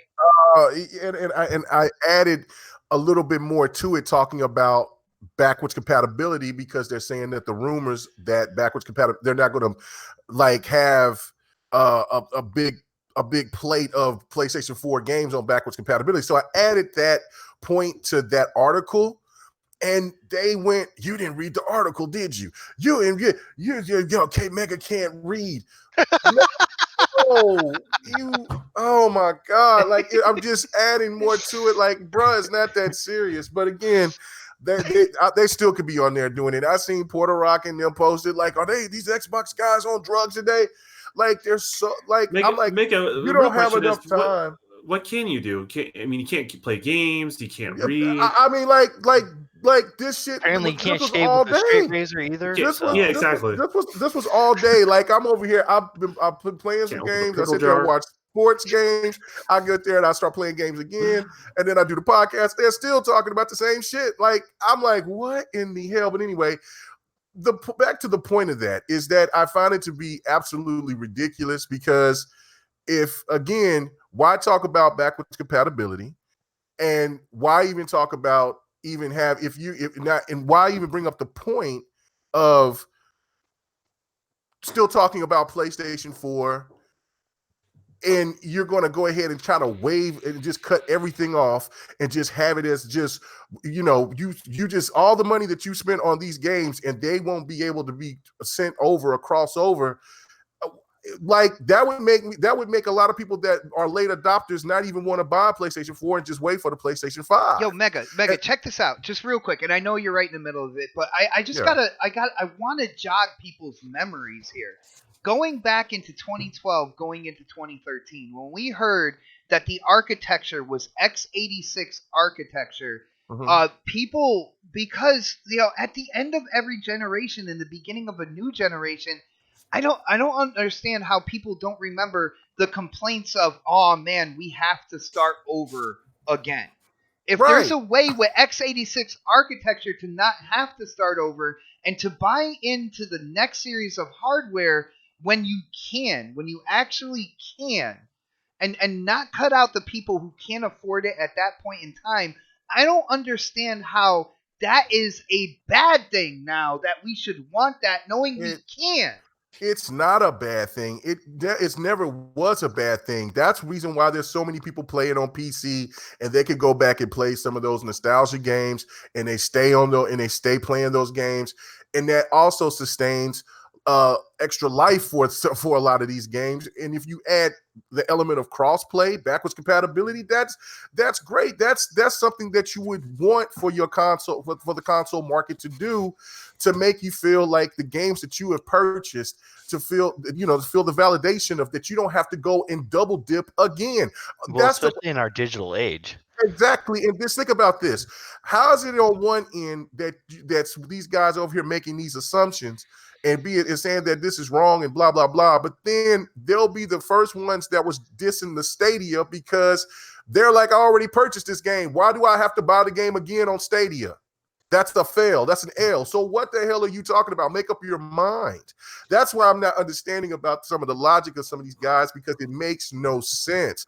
And then the biggest thing to me that trips me out is this holding back. You're holding back the hardware. I ain't seen the X being held back by shit. You know what I'm saying? The X is looking fantastic on my QLED.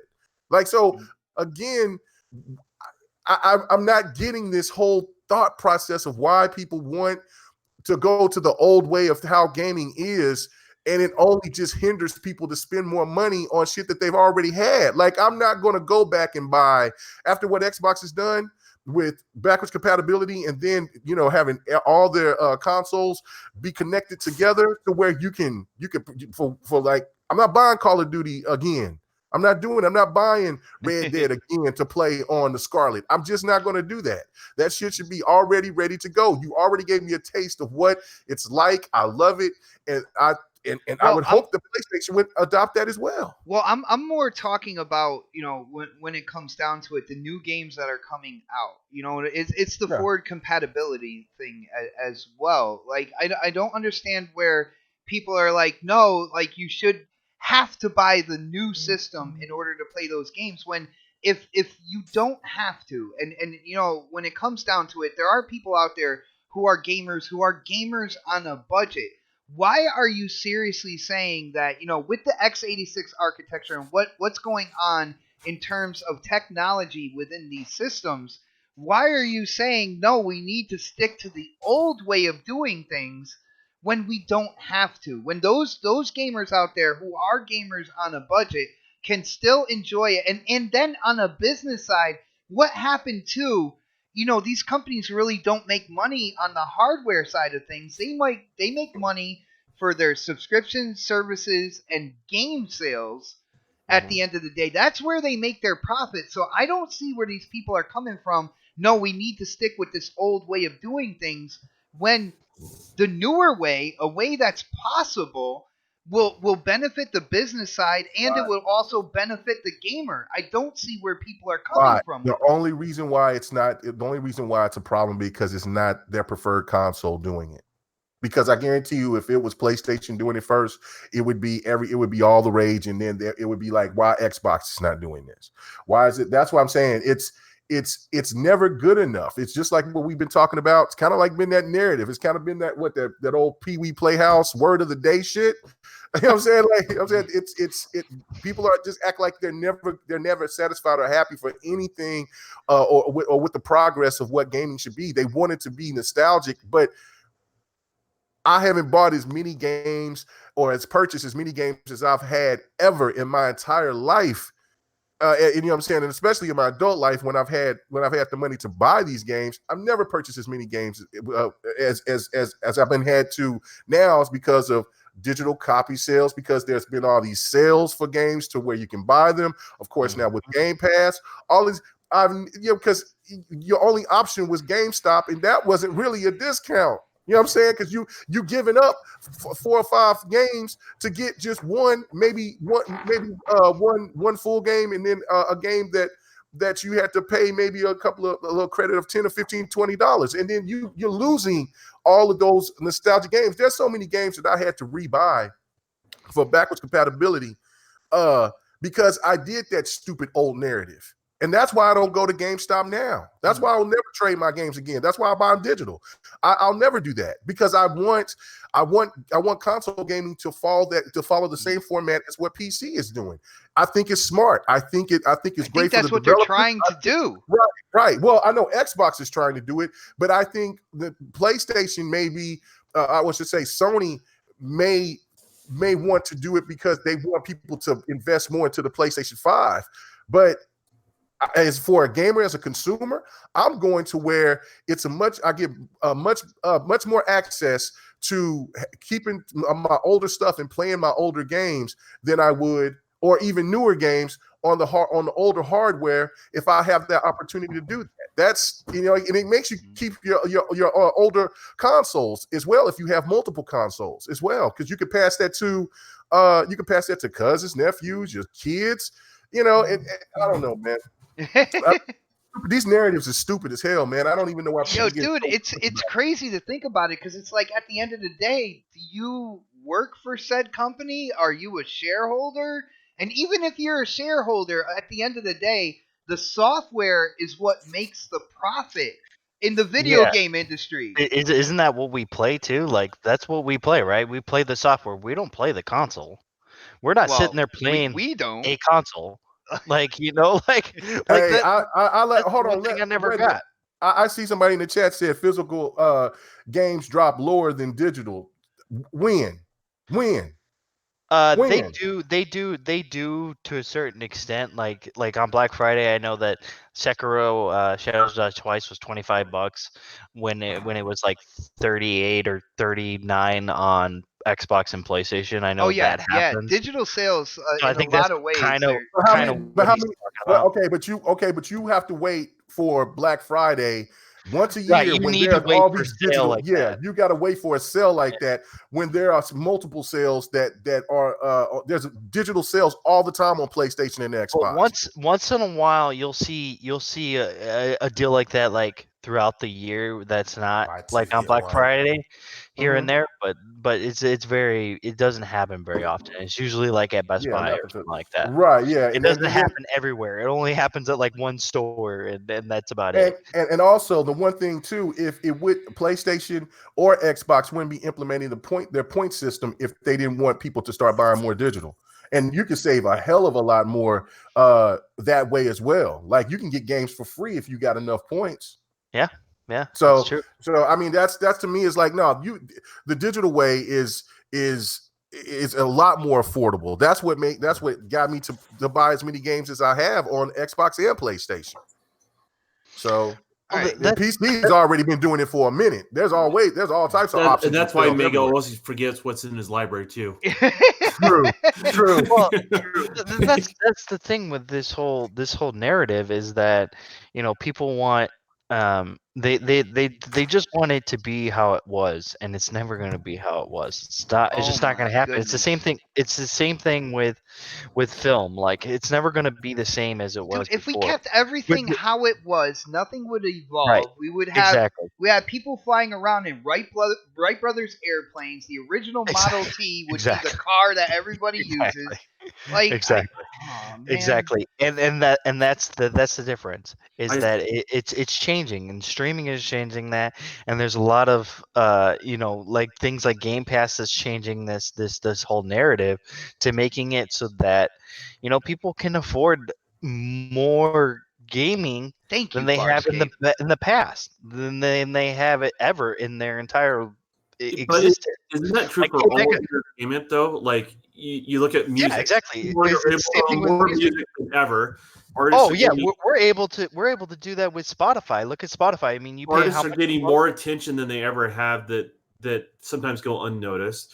You Yeah. have that going on with movies, Yep. television shows. Like you can look at the negative, but you also got to look at the positive. The Exactly. whole It's picture of what's all going on.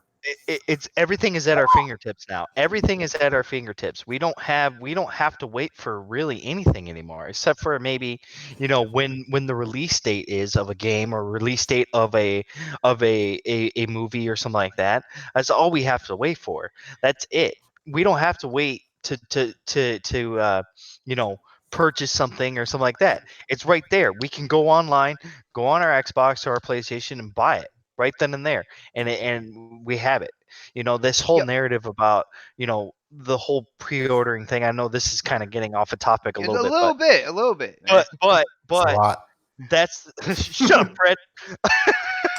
I like how Fred does it Oh. because he wants things to move on, but it just No, slows no, it down. I know. But that's the thing. Like we're able to pre-order things that we weren't able to do before. Like it's a whole different thing now, and it's just It's just evolution, I man. can kind of see where people are coming from with the whole backwards compatibility thing. I'm gonna get back on topic here. Yeah, I'm trying to see Sorry, where you're sorry, doing sorry. that. I'm getting back on topic here. Okay, so with the whole backwards compatibility thing, I can kind of see where people are coming from, where it's kind of like, well, if it does hinder the next generation of That's console, forwards I don't. compatibility, Well, not forward backwards. compatibility, Yeah. forward, backwards, whatever. No, they're Both, two both things. totally I opposite know, I know. directions, No, man. I know. I'm not saying that they're the same thing. I'm not saying that at all. I'm saying like, I think people are a little skittish about it because they think to themselves, well, if it's gonna hold back the game when it comes out, Well, like on the next generation of consoles, like is it gonna hold back it being on the X or on the PS4. Now, Dark, I something like that. wanna stop you there because there are two things where I think like Predator is gonna shine on this topic for one reason, and I am happy that the Don is here on this topic for another reason. But first, I want to give a huge shout out to Phase114 for being a responsible gamer. Yo, shout out to you for what you said and how you kind of brought it back in the chat.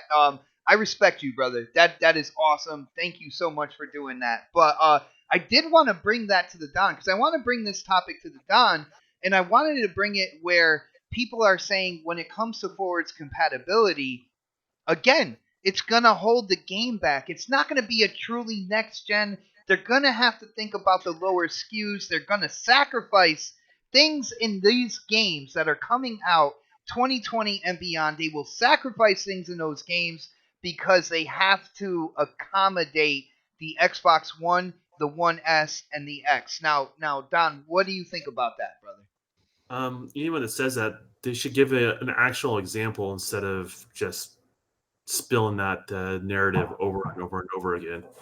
I can't think of a single thing that will hold us back. And why is that though? Again, and I know you've said this before, but we gotta put it out there, man. I mean, this is stuff that it's been well established, and here's the thing: you always start with the highest performance, and basically you water it down to whatever the lower performing things are. So, just so you guys know, like, people are working on PCs today. They're more powerful than the next generation Xbox and the next generation PlayStation. And how they're going to take advantage of that, they have to start with a more powerful machine, and they create the assets to the greatest quality possible, and then they scale it down to make it work within the performance profiles of those hardwares. That's how it works. Mm-hmm. This is how it's worked this generation, every mid-generation in this generation. It's how it's worked on last generation actually as well, PlayStation 3 and Xbox 360. This is how games are developed in regards to that. So, if you want to get the best possible performance, you have to develop on something that's much, much, much more powerful than what you're planning to put it on. And that's just kind of how it is. I mean, I can make a model that, like, it literally has more tessellation than any level in a current game today. And that's just one model, right? But it's not very usable, if that makes any sense. You have to scale it down in a way that it's not noticeable. Here's the other thing that people don't understand is when you have such a wide performance profile to work with, right? Let's say next generation hardware, your PCs, and this generation of consoles. When you optimize for the lower end console and you're really good at optimizing so you can't notice those differences when they scale back, what you essentially have done is created more overhead as well on the more powerful hardware, and they actually can squeeze more out of the more powerful hardware. So they actually complement each other, don't work against one another. The only thing that may work against one another is a little bit on the resources side of things. Mm-hmm. It's just having enough manpower to do it, that sort of thing. And that's where you're probably going to find discrepancies between publishers and, how much are they going to support it or not. But the harsh reality, it doesn't hold anything back. All right, now one more thing, Don, before I do move over to Pred and kind of get into the business aspect of this as well. When it comes down to it, people say there is always a cutoff point because a lot of people refer to phones and how apps are run, and there's always a phone that was like 2 or 3 generations down the line that just won't run those apps anymore. It's not powerful enough, and it becomes obsolete. So people are saying that at the end of the day, there is a cliff that falls off. So like the original Xbox One, or and in some terms the Xbox One S, because they are comparable in terms of kind of like raw power and all that stuff. They say that there is a cliff that falls off on, that eventually those systems won't be supported with the newer games. Now, what do you have to say about that? Well, the biggest, most demanding resources is RAM, right? That's the thing that hogs up the most. And guess what? Look at what your base consoles have today. They have a lot of RAM. And so be able to scale the resources to 8 gigs of RAM. I mean, they don't use all of it for games, but you get where I'm going with that. Yeah. is a lot to work with, right? So there's always this weird, like, there's how I describe this. So there's a point in anything where you continue to get better, but there's a diminishing return for the next best thing. Does that make sense? And so realistically, making games going forward, I just I don't see a single example. I don't see it being polygon count. I don't see it. Maybe if you talked about maybe a physics-based game, like the interaction in the world is 100% dependent on the physics of the game to interact with the world versus like just blowing leaves around or some other BS running in the background, then yeah, maybe then that's the case. But then that developer is not going to bother making it for that piece of hardware. But those are kind of edge case scenarios. Those are not the norm. That's just not how it's gonna work. And the other thing too is you have to make these next consoles substantially more powerful to make it even remotely noticeable. And some people are not going to even notice the differences. I mean, that's the harsh reality that no one's really talking about, but it's true.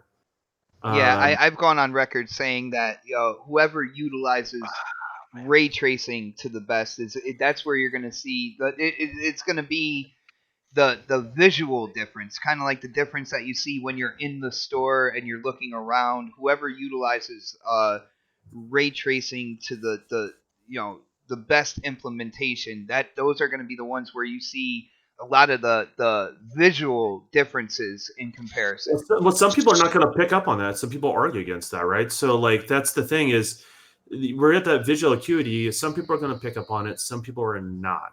And, and it's not to say that one person is, making stuff up and another person isn't. It's just that's what they notice, right? And so those diminishing returns, a consumer, it comes back not to a digital foundry video or people doing a comparison video. It comes down to you looking at the game on that piece of hardware and seeing if you can notice the difference. And if you can, then you have to ask yourself an honest question. Is it something that's going to be worth your investment? But no, this whole nonsense is that like a lower powerful tier will hold back the other or anything like that. It's just not really founded in anything current. Does that make sense? Like maybe it makes sense maybe 17 years ago, 16 years ago, but that's not where we're at now. We're at a much different place. So I got you. And again, when it comes to forwards compatibility, I think this is kind of like the rung that I hung my hat on. I know when it came out to the Xbox One X and then the One S and the original Xbox One, they wanted parity for the most part going across the games and stuff. They're not talking about that in terms of forward compatibility moving forward. Definitely the multiplayer in terms of frames and stuff like that really matter. They would look for parity on. They would want that across the board. Well, the next argument they're going to be talking about is latency. That's what everyone's going to be arguing about going forward because you got streaming plays into this, and so people are going to have streaming. So, it's 60 frames per second. Yeah, it doesn't necessarily mean that you have an advantage, right? Because latency is what's really going to create the input, right? And increasing frame rate doesn't always translate to a perfect scaling of lower latency, like the 1-to-1 ratio on numbers. Look at us playing Halo Reach the other day. Like you said, like I experienced full smooth 60 frames per second. You were getting glitches and jitters, whether or not it was because of a peer-to-peer aspect, but there was a latency there that was causing your screen jitters and stuff like that. So you weren't getting the same experience I was. Exactly, but the thing is, you're going to be able to play together. I think what it's going to happen is we have a field where we're bringing more gamers into the pool, and that's necessary. We need that because every time we have a multiplayer game, we're dividing the community in smaller and smaller groups, and that's something that other people are not talking about. So we do need to have an influx of more players to keep those lobbies alive going forward across all platforms. Well, that's why next gen is going to be crossplay. Like, there's going to be a massive move for crossplay. Yeah, there's a need for it. There really is. It's for the health of the industry. It's important. But I think what it's going to come down to is, players' skill, right? Like if you really think about it, does it really matter what the input device is if they suck with that input device? No, it really doesn't. So that's the thing. So better matchmaking is the real solution to all this. Right. And so somebody can be really good at streaming, even though there's, a deficit in latency there. Right. But they're good. They're good, right? They can compete with a certain type of player. They can compete with a certain type of player. So I mean, I just think all this sort of parity, all this sort of thing, like one's gonna hold back the other. It just doesn't make any sense. It's just not real. I mean, Nice. And I will let you know, dual purpose in the chat is asking for your credentials on whether or not you develop games for a console and all that. I think he's trying to find what we would call kinks in armor per se, like whatever information you might give him, he might try to use you can against either you. take it at face value or not. I mean, I just don't Yeah. care anymore. Like to totally honest with you, like that's just look. Here's the thing: is I don't put myself on a pedestal. Bot does it more than I do. I think we all do it more than you do. Exactly. I'm just somebody that wants to create content and not put misinformation out there, right? Yeah. Like there's so much misinformation in regards to that, and sometimes people are just repeating on rumors and repeating things, and it's just how it is. So I mean, I can only speak from my experience and what I know, and it's just not where we're at right now, Yeah, guys. I so in mean, other words, believe them or don't believe them. It doesn't up to really you. matter. Yeah. Exactly. I don't really Uh, care. I do want to go to Pred on this because Pred, I know you love diving into the business aspect here. So when it comes to forward compatibility, people are literally praising that PS5 might cut people off. The new games will be PS5, and that's pretty much it. Now, you heard what I said in terms of business, where, in the video game industry, it's the software that makes the profit. You got to let me know if I'm wrong about this. And of course, chime in on the entire scope of the topic, whatever you feel in terms of, people kind of like praising a more traditional route of cutting the people off when the new systems come out and having them have to buy the new system to play the newer games. Like, what are your thoughts on that as well, man? Well, your first statement, the software, it kind of pushes things, is correct. I mean, like we all know they don't make a lot of money on these consoles when they hit that break even point, with all the research and development stuff like they do, creating a console. Like, I mean, like I can't give you a specific number, but let's say 25 million is at it, right? So let's throw it that way. And then after that 25 million consoles that are sold, that's when they start making money off of consoles. I'm again throwing a number out there, right? So you're right. They make a lot of money on the software. They make a lot of money on the games. That's where the bread and butter is. So that's why they push those numbers. So why would you not make a game, a console forward compatible, right? So to me, it's a mind share thing. Like, what have we talked about this whole generation, right? Console sales. If you have to force someone to buy another console, you win that mind share. You win the bragging rights of the Twitter community and all of us fans out there who just want numbers to throw out there and say, "Oh yeah, they're out selling. We're killing Xbox. They're killing Xbox right now. They're selling 3-1. And that's been the But whole are we thing. really have we really become that way in the community where it's more Yes, like a corporate yes, shill than about the gamers and what they can yes, play? Damn. yes. We have because Damn. that's what's get thrown. That's what gets thrown out there every single time something happens. It always goes back to the sales of the PlayStation versus the Xbox. Doesn't matter how good Very Xbox true. does. It always comes back to that. So first you win that mind share, right? So secondly, like what did Sony do this entire generation? And I'll say the beginning of this generation. What did Sony do with a lot of their games? Um They let me think of remastered them. Yeah, Mhm. yeah, there was a lot of remasters that came Right? out. Like they remastered a lot of their early games from the last generation and made them, upscale them like They that. That's double something. dip, baby. Yeah, exactly, and that's why you do that. You can double dip. Now they did say like not every game. Like if I read that correctly, it seemed like not every game they were gonna make like that where it would only work on a PlayStation 5. Um, so that's I guess that's gonna be up to the developer or whatever. But I mean that's just another selling point to help sell consoles in my eyes. Like hey, this game is only playable on a PlayStation 5, right? Like you won't be able to play it. And what are you gonna do? All right, so Death Stranding remaster comes out with new levels and new maps, like, and you want to play it because you love that game. What are you gonna buy? You're gonna step up. Like if they make a Halo 6 or Halo Infinite and it's able to be played on both consoles, do you need to buy another console to play it? No, you can still play it on your X.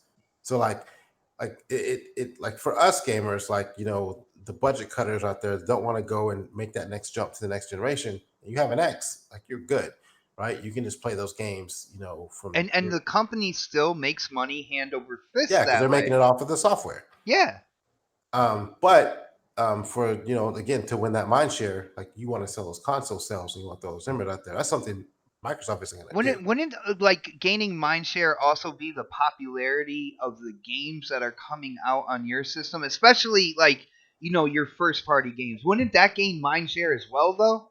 Yeah, to some degree. But here's the thing, right? Like Xbox lost this generation. They're going to go into the next generation. They're probably going to be behind the power curve on that one too. Not power as in like power of the console, but like just the mindshare part of it, the sales. Put it that way. Dominance of the industry. Exactly. They're going to be behind the power curve on that from the very beginning too. So like that mind share has already been won, right? It's already won now. I'll say it now. I don't think I think Microsoft will change its tones with its games and stuff like that, but I don't think they're going to outsell the consoles that Sony is going to sell because A, this situation right here, B, everybody's already invested in that console space already, and they're just going to carry it over into the next, to the next iteration. So like, I don't think But Microsoft. that's the same argument though, like on the Microsoft side of things. I'm not that taking a side on this, but like the thing is if they do forwards compatible, or at least majority of their games are, right? Then they start the generation off with 40 million consoles. Yeah. Exactly. Yeah, That, but they're not. that changes the dynamic entirely because when a game is released, it's about the game and less about the hardware, right? Correct. So people just care, can I get that game? And so that's where it becomes a little bit different, right? And we haven't seen this in a console generation. Now, the popularity or what's the hot new ticket, that's a different story. Like, I think, that stuff wavers all the time. I think generational, and this doesn't mean anything, right? But I think the only time a generation where the most popular console ended up being this most popular console to the following generation was PlayStation 1 to PlayStation 2. It hasn't been done ever again. That's a great point as well, Yeah, man. so it's like historically, yeah, Sony's got that in their bag a little bit, but it's not a guarantee win. I mean, even people that work at Sony are admitting that it's not a guarantee win. So, like, they're coming at it from their approach that we have to take this a little bit more seriously than we have in the past, and we can't fall from the same mistakes. I really see next generation. I really see a lot of these brands not making a lot of mistakes, to be honest with you. If you really what boils down to it, I think they're both very mature companies. They've learned where their strengths are versus, say their competition, and they're going to leverage those situations against one another. And it's going to be fun to watch. I mean, and you guys are going to win, right? It's that competition where you guys win. So like you buy a PlayStation, you won. You bought an Xbox, you won. You decided to do xCloud, you won. Like you win. That's the important thing. And I think that message is so lost on gamers. Like they're more trying to justify their next purchase. They don't even know what it is yet. Yeah. Based on what they did on their current purchase in regards to that, instead of taking a step back and looking at like what to buy when they present information out to you. I mean, it's cool to be excited, but I mean, most gamers have no idea what either again, brands will be and this is what I've kind of been fighting like the past couple weeks about. Like I've been letting stuff slide and just putting my opinions out there, thinking that I'm gonna be heard by the common sense gamer out there, and it's been getting absolutely like crazier and crazier the last couple weeks. At the end of the day, it's not about if your piece of plastic is better than the other. At the end of the day, instead of thinking about the business side of things, these companies are making a shit ton of money off of this community as it is. Think about your community. Think about the gaming community as a whole above any of this. Oh, PS4 100 million and Xbox sucks, or PS4 does this and Xbox is better. At the end of the day, we should be like thinking about each other over all this because these companies are making millions of dollars off of us either way. All right, Well, when it I comes mean, down to it, there's only man. like a little bit of validation when you're talking about sales, right? Like, where hey, are they going to be around because you like the product that you Oh, purchased? hold on, real quick. Lucifer, hit up that super chat. Threw in that $2 because it makes Xbot holler. Battle Toads. That's for But you, brother. for where I'm going, like the only point it matters is if there's going to be a successor, right? And we're getting successors on both of them. Yeah. So like at that point, like what one console sold more than the other is really, I guess, it's a conversation, but it shouldn't play into your enjoyment of the hardware you purchased, right? I mean, I like the Dreamcast and it failed, right? Yeah. That's just Dreamcast is how still my favorite. My people talk favorite very system. fondly. People talk very fondly about that console. So so where does it matter? It matters if there's going to be another one, and then if it's going to continue to be healthy. And both brands are healthy. Even Nintendo is healthier than they have been in the past, Yes. right? They're even getting third party support, not nearly as much as what Sony and Microsoft get, but even there, it just shows the industry is growing. And so like when people are all at each other's throats, the rest of the gamers are out there playing crossplay and they're enjoying their consoles, and they like kind of just scratch their head. They're like, okay, well, I already bought my thing. I'm moved on, right? Like, people buy different televisions all the time. People buy different, stereo systems all the time. People buy different cars all the time. There's a certain point where like the argument dies and you just enjoy what you purchased. I mean, I just don't get it at Yeah, this we, point. we we need to get to that point. Yeah, Yeah. seriously, man. Like, and I know. See, here's the thing, and I think this is something that there are people out there that support this channel. Support this panel and stuff like that. That they see is that I don't take the popular road all the time. I take what I consider to be the common sense road. I am not doing things for clicks and views. Do I want my channel to grow? Definitely. But I want my channel to grow because of a common sense ideology when it comes to the video game industry, the lifestyle that we all take part in and that we all love. And I'm not gonna sacrifice things for views just to follow certain narratives or anything like that. I'm gonna call it as I see it. I'm gonna put the time into breaking things down evenly. When it comes down to it. I just want to throw that out there. But I think we're pretty much done for now, unless Pred, you wanted to add anything more onto the business side of this. But I do like No, what you said. You definitely clarified a lot of that out there. I hope a lot of people digested, kind of what you were putting out there in terms of the business side. But yeah, it is Saturday night. Gamers got a game. I used up so much energy during the show that I'm actually hungry now. So first off, huge shout out to everybody that came and checked out the show tonight. It is awesome to see the support out there. If you guys haven't done it yet, definitely slap that thumbs up button. We've had 7 people slap that thumbs down button, uh, which is an option as well. But definitely subscribe to the channel. We do talk gaming news. I do live streams on this channel. There is content here, so if you are new to the chat, definitely hit that subscribe button. But like a 40-year-old with a comb over, we gotta get those plugs in. And You still Pret, saying that? oh yeah, definitely. It's one of my favorite things to say. And I know Oh, it gee. gets under O Snap skin when she tunes in at work. So it's a win-win for me on that. But I'm gonna go with Predator first in case he wants to be like, yeah, that's it, I'm out, guys, and be out. But yo, Pred, as usual, man, I love your insight, your thoughts and opinions on kind of like the topics that go on from week to week. It is awesome to have you on the show. Why don't you let people know where they can go to talk games with you, and if you're planning any guest appearances throughout the week, brother? no guest appearances I know of. Even though Salty has been trying to get up with me to get on his show, but you can catch me at Predator underscore H2OS on Twitter, and all my links to everything else is on there. So just hit me up there, and I'll see you guys next Saturday. Nice, nice. And our man, the Angry Otter, Dark Optimus, back with us again, brother. I swear it felt like you have been here from week to week, man. You just came in and everything just picked up right where it left off. It's always good to have you on here.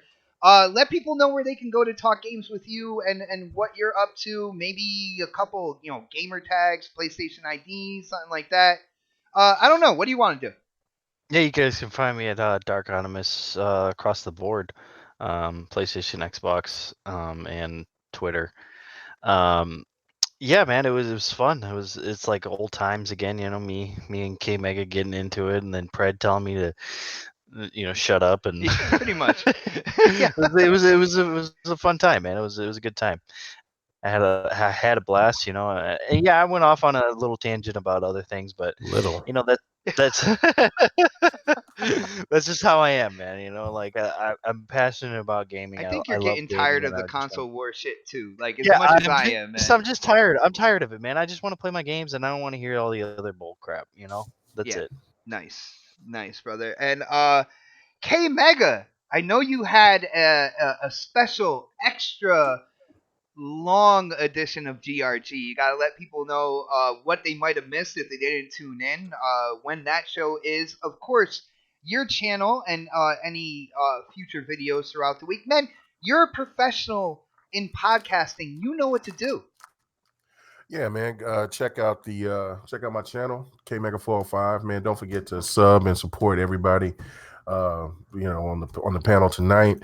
But yeah, go check out my channel, K Mega 405. Check out the GRG podcast every Friday nights, 8:30 Central, 9:30 Eastern, 6:30 Pacific. Man, big shout out to everybody, man. Thanks for coming out, man. It was a good show, big show.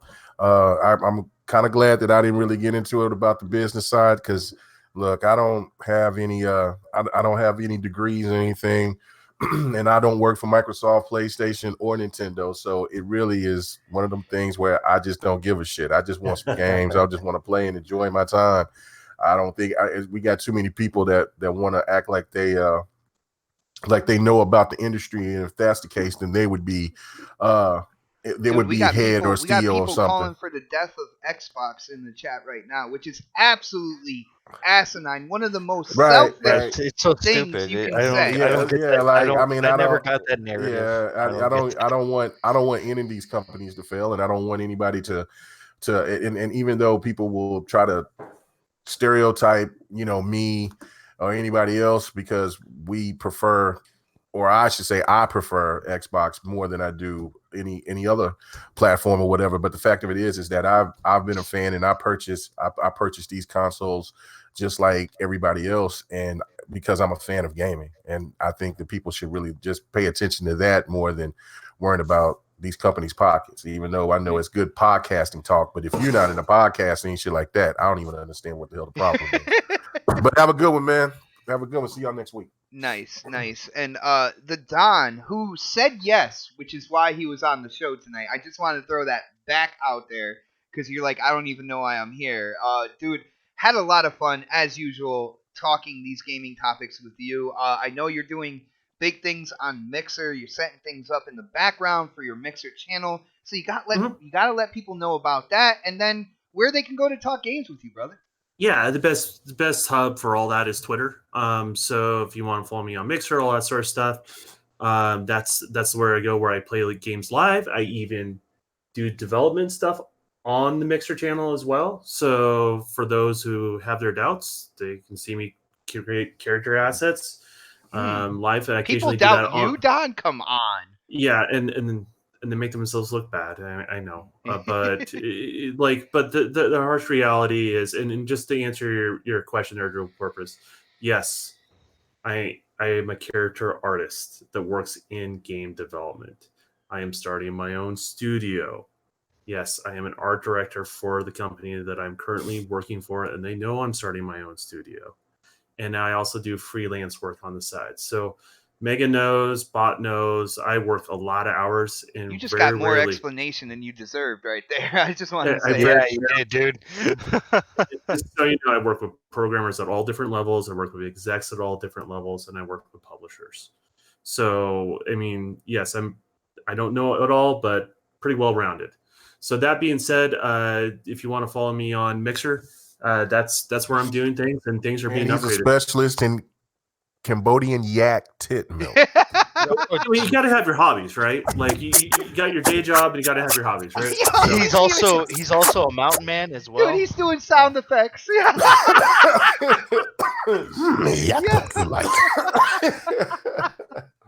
Oh, Oh man. no. Anything to top that now? Guess not. Yeah. As usual, another great show. Huge shout out to the chat again. You guys are as much a part of this show as everybody here on the panel. Thank you guys so much for hanging out with us. I gotta get into Need for Speed Heat and see if my car crew, our car crew, got to rank 50 yet, and I can get that awesome Ferrari. But I'm gonna end the show the way I do every week, guys. We will see you next Saturday for the next podcast. Have a great weekend, everybody. Yeah, I think I'm gonna play some Need for Speed tonight. Cambodian yak titty milk. We're out. Penis We're demon. out. I'm done.